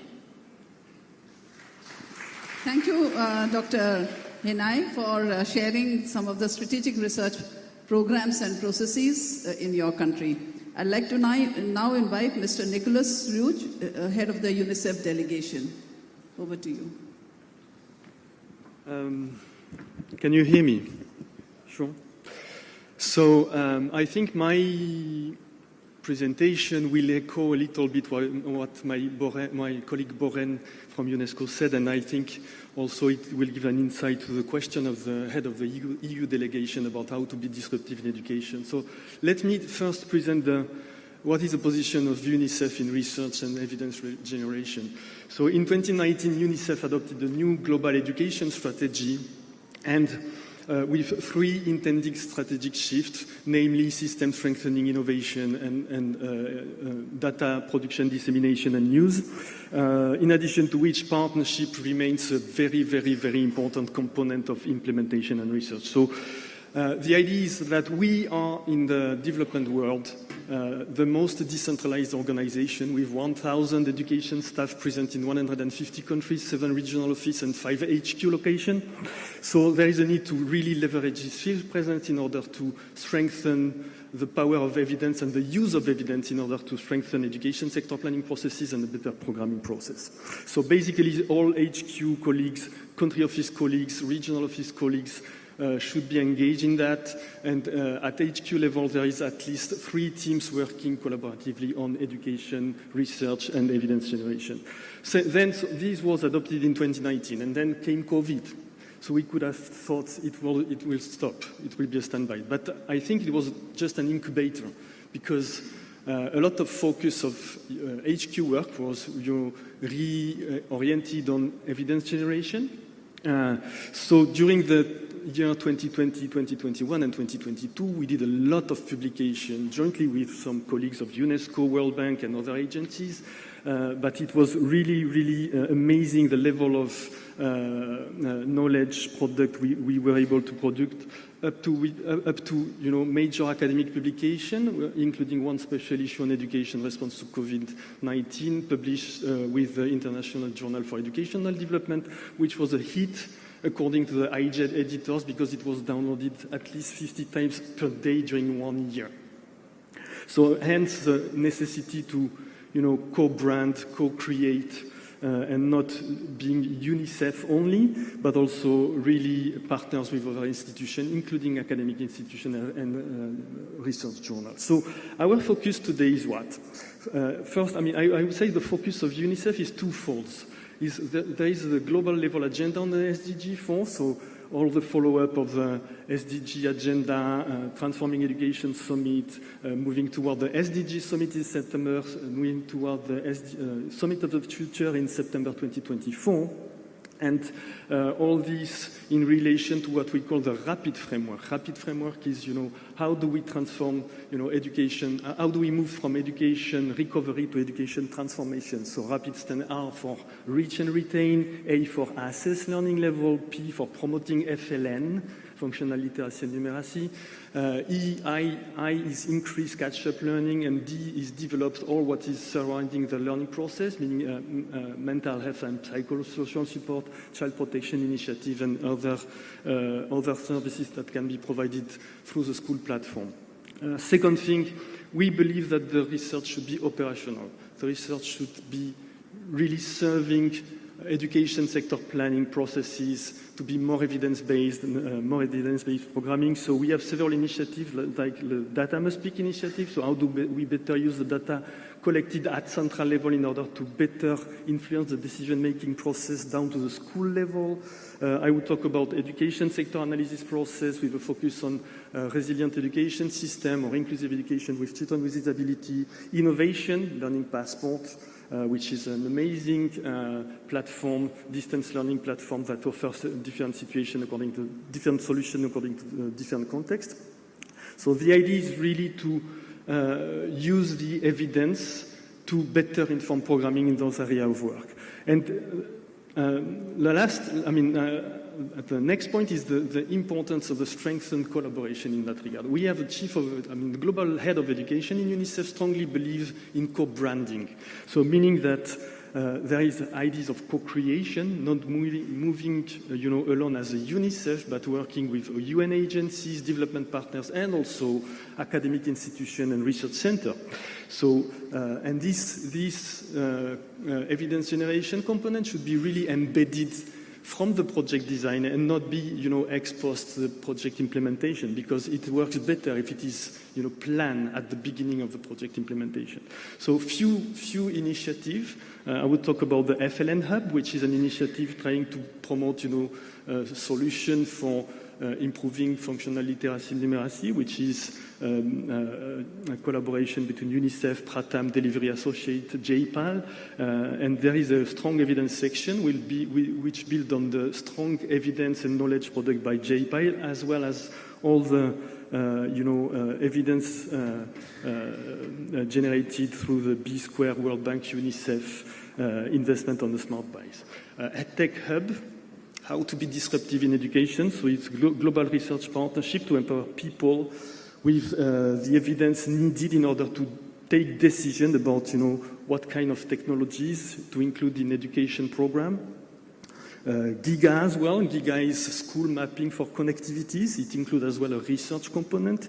And the Learning Passport, which is a partnership with Microsoft, which intend to promote digital learning, whether offline, online. So I would say, I will conclude just saying here, very important co-creation, partnership, all what we did during COVID and after wouldn't have been possible without two things. First of all, the partnership, either with UN agencies, development partner, academic institution, research center, but also open access, really important. And I doubt that our IJED education special issue during COVID would have had such a hit if it was restricted access to membership only. Thank you. Thank you, Mr. Nicholas. This is an example, a very good example of development partners and academia partnership, and there is so much to learn from this partnership. I'd like to now invite from UAE, Dr. Hen El Tayar. I hope I have pronounced your name there. Okay, please, over to you.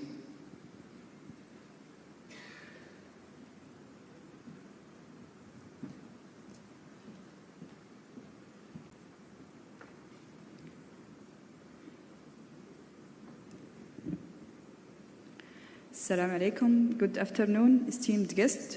My name is Hind Al-Tayr. I am the director of the Department of Science, Technology and Scientific Research at the Ministry of Education in the UAE. I would like first to extend my thanks to India for the extension of invitation to the UAE to be part of this meetings and for organizing an exceptional and momentum event. It's an honor to be here today to speak about the UAE research in the Sustainable Development Goals. The UAE recognizes the crucial role that research and development play in driving progress and innovation. It is for this reason that the Emirates Research and Development Council has been established toward the end of 2021 with the leadership of His Highness Sheikh Abdullah bin Zayed Al Nahyan, the Minister of Foreign Affairs and International Cooperation. The ERDC poses diverse members from these three sectors: the government, the private, and the academic sectors. It entails 4 committees, which include the R&D policies, the commercialization, the human capital, and the ecosystem performance. The Council works to develop a national strategy for research and development that aligns with the UAE overall vision and goals and national strategies. The research in the SDGs areas in the United Arab Emirates is of utmost importance to the nation's progress and prosperity, with increased investment and dedication to improve the quality of life of the citizens so that sustainable development is across all goals can set a benchmark for a region as a whole. More specifically, if we talk about the research in the UAE that is being encouraged to further contribute to the 2030 agenda for the sustainable development, as research, as we know, that can reveal the untapped resources and the untapped market and help direct the resources for more efficiently to these areas. It can also be used to monitor the industry and to anticipate the potential risks and responding accordingly, like what happened with the COVID-19.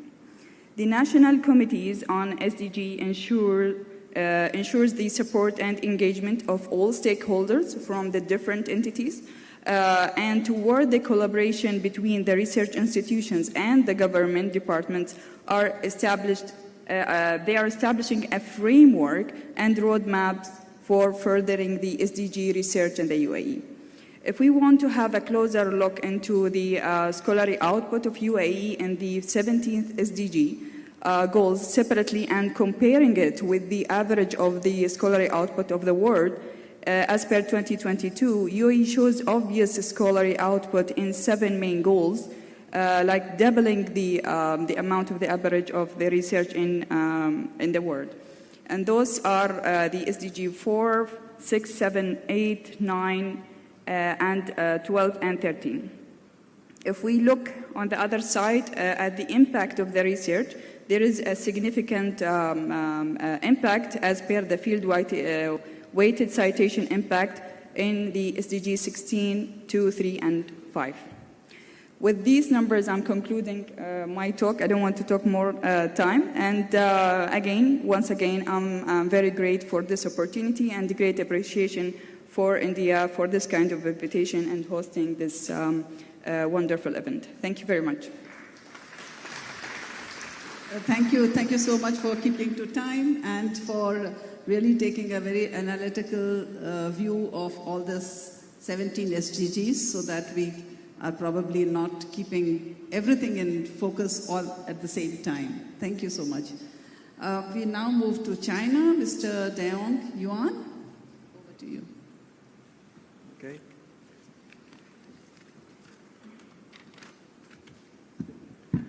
Good morning. Yes, good morning. And well, it's very glad to be here, and it's my honor because it's my first time to join the G20 conference in education, and also it's my first time to arrive in India. And this is very good event. Thank you for all the colleagues and prepare this very good, successful event. I'm Da Yong from China. I'm working as the university professors.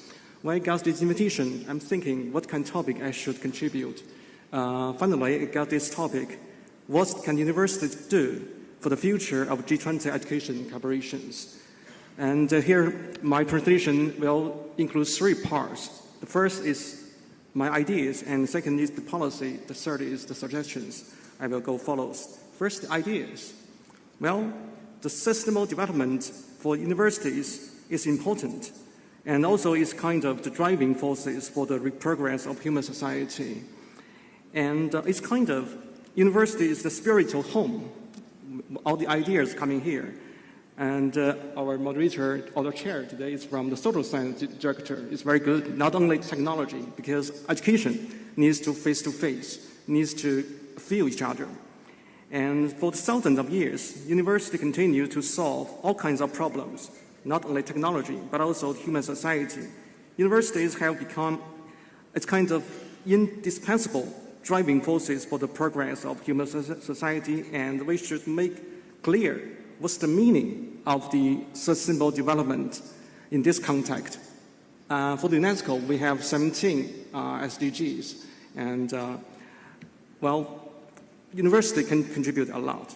I use 3 terms. The first term is university as the sustainable development. The second term is university of sustainable development. And the third one is the university for. So as, of, and for. Well, traditionally, university take the mission, the teaching, research, and community service. And also we have the responsibility of the kinds of cultural heritage, and also the most important one recently is international collaborations. Within these missions, universities should have the unique part of the society, and itself must be more practical measures to ensure the sustainable development can be happened in reality. And this requires us to understand not only the meaning, but also the internal and the deep, and also the external relations with the university, with the society, and also with the industry. And understanding and development the rules and the laws of the university itself to ensure the sustainability can be happened as university. That's the S. And also of. What it means University of Sustainable Development? It is to regard sustainable as the basic ideology of education and teaching, as well as the responsibility to integrate the concept into the teaching materials, to the documents, to the, our textbook, like the student to know it, and became the systematically a part of the values, the basic theories, the basic knowledge, and basic skills for all the students. So that's our 3 ideas of the sustainable development and university. And I will take some examples, what we did in Chinese context. And in Chinese context, sustainable development is quite popular here in China. And we sometimes using these 2 terms inside. One term is the quality. Quality is important. Not only quality, but also the high quality. And the other term is the equality. Equality. That's the 2 sides of one thing.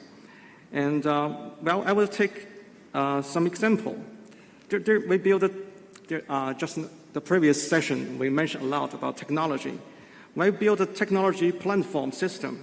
In the past 10 years, the Chinese university built more than 6% of the, which we call the key library of this nation. And we got most of the fundings of the social science as well. And there are more than 1,500 platforms built within this country. I'm sure most of the other G20 countries as well. University gets more fundings, not only scientific research, but also the social science research. And also, in China, we spent more than 40% of the more than 40% of academians and nearly 70% of the national outstanding science funds have gathered and funded by the university. So it means university gets more fundings. And also, the university covered a lot of the resources, not only the funding, but also we spent a lot of the university R&D research funds in this field. There are some certain numbers, I cannot read it. I have to say it's increased every year, and also nearly 1.74 million international academic conference in the last 10 years. It's a lot number. And also we published 180,000 special reports in the last 10 years. And even we have 883,000 collaborations papers published in the last decades, in the last 10 years. So it's a lot of collaborations. So it means universities do a lot of international collaboration. And the Chinese university focus on the special scientific and technological and also social science research. So that's what we did in the last 10 years for Chinese universities. And my final part is what we do. Here's my suggestions. Because today is the G20 education working group, I have spent my experience in other international organizations like UNESCO, for the UN and others. Well, G20, I know, is the economy-oriented. It's the first time we have this education session. So I suggest perhaps we should establish at least one researching center within the education field. Just now, I remember the colleague mentioned we have the C20, the civil society 20. Maybe we can have the E20, perhaps. Also T20. I know there is T20. It's called the think tank 20. So perhaps this is one the result we can conclude as the final. That's my first suggestion. And the second is the G20 universities should focus on the young students, young university students to do some exchange programs.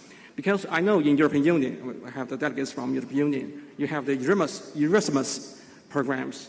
And in China, Japan, and Korea have this kind of Asian campus. Perhaps in the future, we have G20 campus designed for the future young students exchange. That's my second suggestion.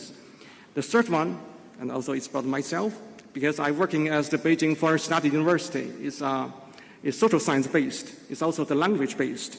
I'm looking forward to collaborate with other countries, universities, if you are interested. Finally, the G20 slogan in India is the one Earth, one family, and one future. I have to say it's the one future and also it's the one shared future. I really hopefully in the future we can working together to achieve all these goals. Thank you. Thank you very much. Thank you, Mr. Yuan. You have talked about universities as of and for SDGs, and you really showed us what the ecosystem exists in the country for achieving the SDGs. Thank you very much. Now I'd like to turn to South Africa, Mr. Alfred Magato, for your presentation. Thank you.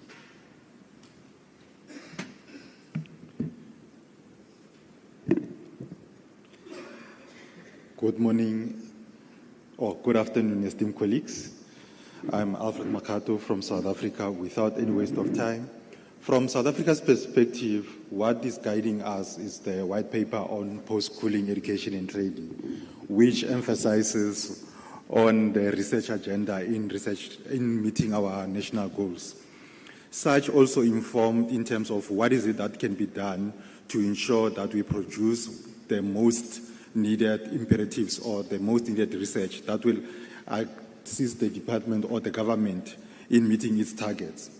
This also links or interlinks with the intergovernmental relations, whereby the Department of Science and Innovation, together with the Departments of Trade and Industry, as well as the Department of Higher Education and Training, come together in terms of forging a strategy in terms of, thank you. Thank you. For both science and technology, as well as the PSET as a whole, the importance of the interdependent engagement and collaboration to improve South African national systems of innovation and contribute to the lives of South Africans, and obviously to the global knowledge of production of knowledge. So from 2015, the government introduced the research on policy, research output policy, which was also followed by the introduction of policy on the evaluation and creative outputs, as well as innovation. That was also introduced in 2017. Both were to enhance research productivity within the South African landscape and obviously contributing to the partnership as well as international collaborations. The higher education landscape is highly internationalized, which obviously entails the South African University to individually grow as institutional research partners, as well as to cut across with other institutions across the globe. In line with the South African foreign policy, this has advanced university collaboration and exchange with the BRICS countries. And from the 26 universities within the South African landscape, 11 of those are also participating within the BRICS network universities. The BRICS network university collaboration revolves around the 6 key areas or clusters, where we're looking into energy, economics, computer science, information security, ecology and climate change, as well as water resource and pollution treatment. From the 2020, South Africa published a framework for internationalizers on higher education. The primary goal of that policy was to enhance the status of international reputation of South African universities. Obviously, this was done through participation in global research and knowledge networks. The framework also sets out conditions for South African universities for offering cross-border collaboration qualification. Again, it is key to ensure that generally the general engagement with industries as well as the nature of programs. This is to ensure that there's conduit and the gray areas that exist are also closed. By ensuring that the universities develop or come up with programs as well as research that is earmarked or directed to the global partners as well as industry. This ensures that we are fit for purpose in terms of production of knowledge that is being produced, and obviously with the ultimate aim of ensuring that this is also turned into intellectual properties. So we also came up with a program, the University Capacity Development Program, which enabled an integrated approach of university capacity at the universities across three focus areas. This is to focus on the student success, staff development, and curriculum development as well. These programs enable collaborative approach to capacitate and develop, enabling universities to work together and beyond the borders of South Africa. Through the university capacity, universities are encouraged to collaborate with local, regional, and intercontinental as well as international partners in capacity development, both for partnership and for partners' benefit. The international partnership include collaboration between South Africa, the United States, as well as the United Kingdom.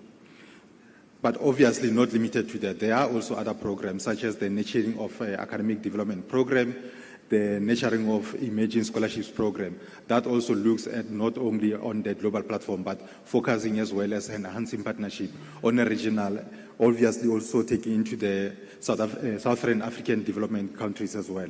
That partnership is also being enhanced. Ladies and gentlemen,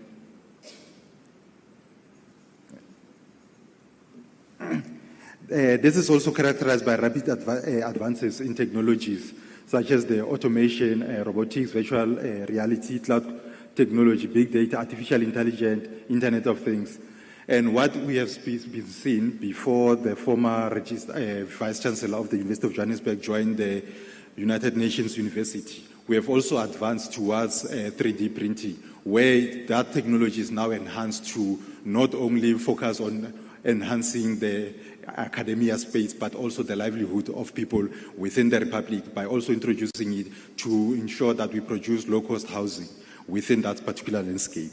Again, to promote digital interface that enable management organization and delivery of education, develop student and staff to use sophisticated information and media technology that becomes available, foster integration of digital components in curriculum development, promote the development research capacity that can use new technologies as we enhance. Ladies and gentlemen, we have also included, just to show from South Africa's perspective, in terms of the growth, in terms of the research publication. Now, we are just above 21,000. So over the number of years, you can see that the number of output that has been published has been on an upward trajectory. And again, this gives an overall picture in terms of where we are and who are the contributors towards the production of knowledge within the South African perspective. At a national level, colleagues, we are sitting at an average of 49.6%. So generally, it means that the knowledge that is being produced, as well as the research that is being produced in a pursuit of new knowledge and new sort of way of thinking, we are almost sitting at 50%, which is obviously, given that we are an emerging nation, is well acknowledged that we are putting efforts in it. Colleagues, as I've indicated that in 2017, we came up with the creative output policy. Again, this is to show that this is where we are in terms of the numbers from inception to where we are now. Again, these are some of the units that were introduced as well as innovation units. Again, from 2017 to where we are, this contributes to the national platform and national database. Ladies and gentlemen, in terms of what the government of South Africa is doing, is that over the past 10 years, you will see that in terms of the rand value, these are billions, obviously equating to where we are currently. We were sitting at 2.7 billion rand, South African rands. Now we're sitting at 5.2 billion. When you quantify it to US dollars, it's like to average of 170 million US dollars on an annual basis. So that brings me to the end of my presentation. I needed to put it under the 4 minutes. Thank you very much. Thank you so much, Mr. Magato, for sharing your experiences. And I can see that you talk about universities at the core of innovation and driving not just that, but also being at the core of livelihood generation and so on, and the impressive figures, which I couldn't see, but I could make out that you were giving some very impressive figures. Now, we've heard all the panelists here. If there is one burning question, we may take it now before we welcome some. Yeah, please. Can you give the mic? Okay, here and then maybe two. My name is Gunbir Singh and I represent the Khalsa College here. Yes. The SDGs were adopted on the 1st of January in 2016, as I understand. In the month of March this year, 2023,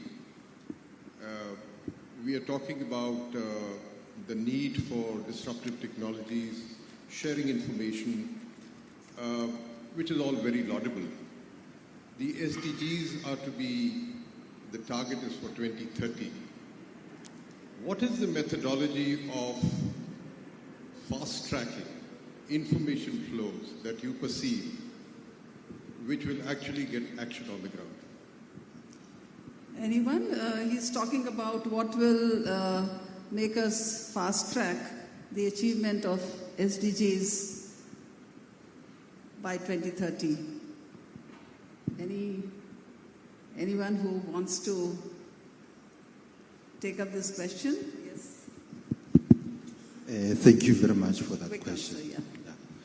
Basically, the backbone of ensuring that we fast-track the implementation and achievement of the SDGs, in my view and opinion, is to ensure enhanced collaboration. Key to that is how then do we share and enhance the platform or create an enabling condition where knowledge sharing can be enhanced. In so doing, what can be done and taken out of that particular context is the best practices in terms of enhancing and fast-tracking such implementation. In the opening remarks, they mentioned that without women, it becomes extremely difficult because one of the SDGs is women empowerment. Without incorporating or ensuring that we leave no one behind and ensure that we create a conducive environment of equality, that will also contribute in terms of So it's a matter of how or what is it that can be done to ensure that we come together as one and see what is it that is working and how is it being implemented, and where there are areas or regions where there must be disjuncture in terms of the implementation. We come together and identify and iron out those gray areas that exist.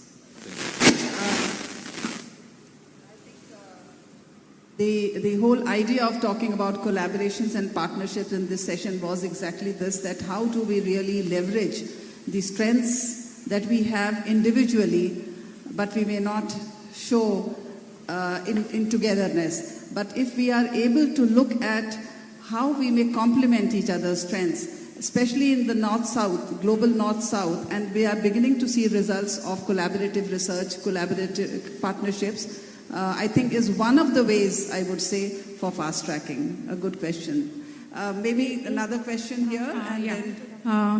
Good afternoon. This is Dr. Maya Mahajan from Amrita University. My question is whether these SDGs are aligned with our curriculum, whether it is there in curriculum, school curriculum or college curriculum, and even if it is there up to some extent, how it is taught, or like I teach environmental studies because it is a compulsory subject by UGC, but students take it very lightly. They say how many credits are there and they study only for credits. There is a... We'll take the question, and because we are expecting the guests, so maybe your question is how, to what extent the SDGs are integrated into the curriculum. And there is no emotional connect. Because how do you need to teach that? Whether it should be through experiential learning, because we study but that is not getting implemented. So whatever head we are breaking here, unless it is implemented in proper way, or unless students take it, there is an emotional connect between what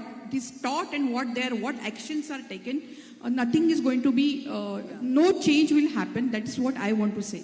So anyone who wants to take up this question, would you like to respond?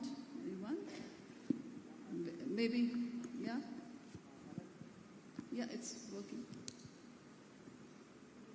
Just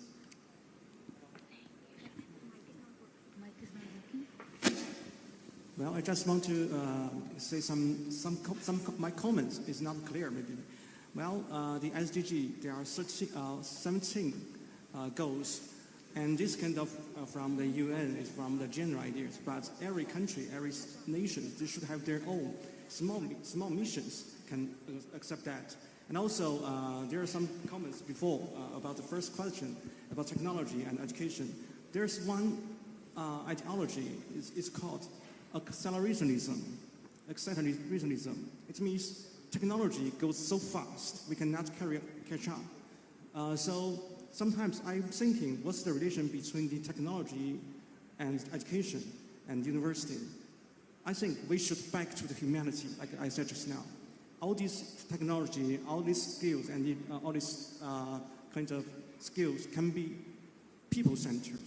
Human is the center. We should not focus on the technology itself. We should back to humanity.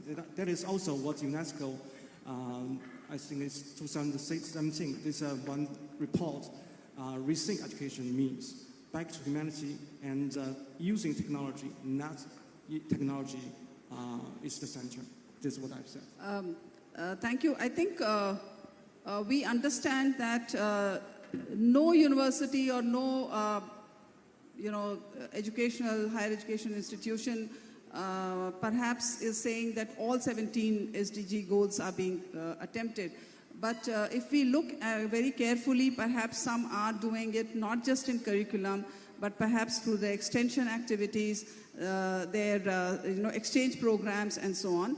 At the Tata Institute of Social Sciences, we often think that we are at SDG University because while we may be a social science university, we are talking about almost all the issues in one way or the other, especially when we connect with the communities, and communities are not just about, poor living and so on, but it's all about water issues, the climate change that is affecting them, the health crisis, the education and everything. So communities become a microcosm of the globe, and whatever affects them in a way is all about SDGs, So in that sense, whichever university is working closely with communities is working on SDGs, I would say.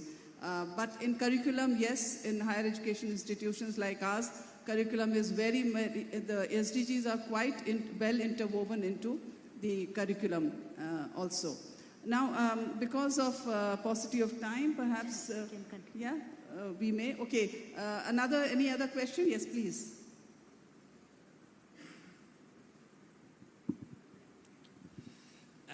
Thank you very much for the panel. There were some really interesting contributions there.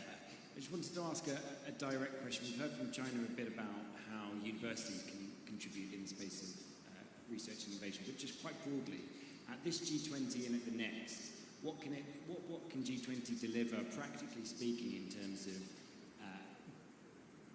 boosting forward the work of R&I towards the SDGs? So are there any practical steps that can be taken within this G20 forum to really strengthen the contribution of science to the SDGs? If I heard you correct, you were asking about the practical, any practical examples of how... Practical suggestions for how G20 can push science forward to... Okay, within the university setups. So anyone within the academic institutions, any practical examples? Yeah. Well, I would take an attempt. If you look at, as I said, if you're working with, say, informal settlements, you're not just working with issues of people as in, social context, but if you look at how distal or distant issues also affect through climate change, the water scarcity, the kind of, healthcare issues, and I would say expanding on those healthcare issues. And when we look at SDGs, we are really not looking at one particular piece of the SDG.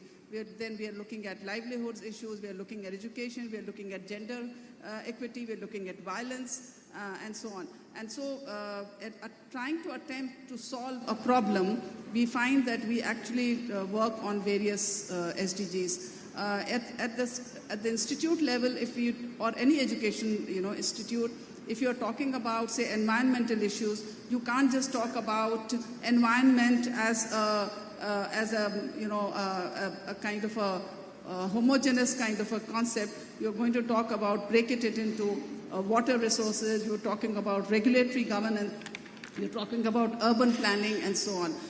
In fact, in one of the in one of our campuses, when we are talking about environmental issues, we really realized how the soil degradation is affecting what kind of plant and what kind of flora and fauna is growing there, or what is being sustained there. And it's a very small campus, yet we can see how we can work on various SDGs. But it's an important thing to integrate it into the curriculum. It's beginning to happen in many universities, and I think if there are other educational institution representatives, they will tell you about how curriculum can take care of some of the SDGs, and very practical solutions also.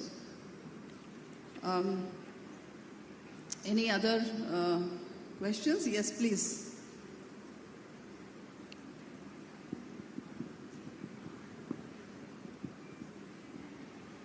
Thank you very much for all panelists. It's not a question, it's rather a comment on what has been discussed. First, I will start by my neighbor's question here. I think the only fast track to achieve the SDGs is only when countries, governments, take their responsibilities to provide generations with equitable, inclusive, and quality education without leaving anyone behind. So this is number one.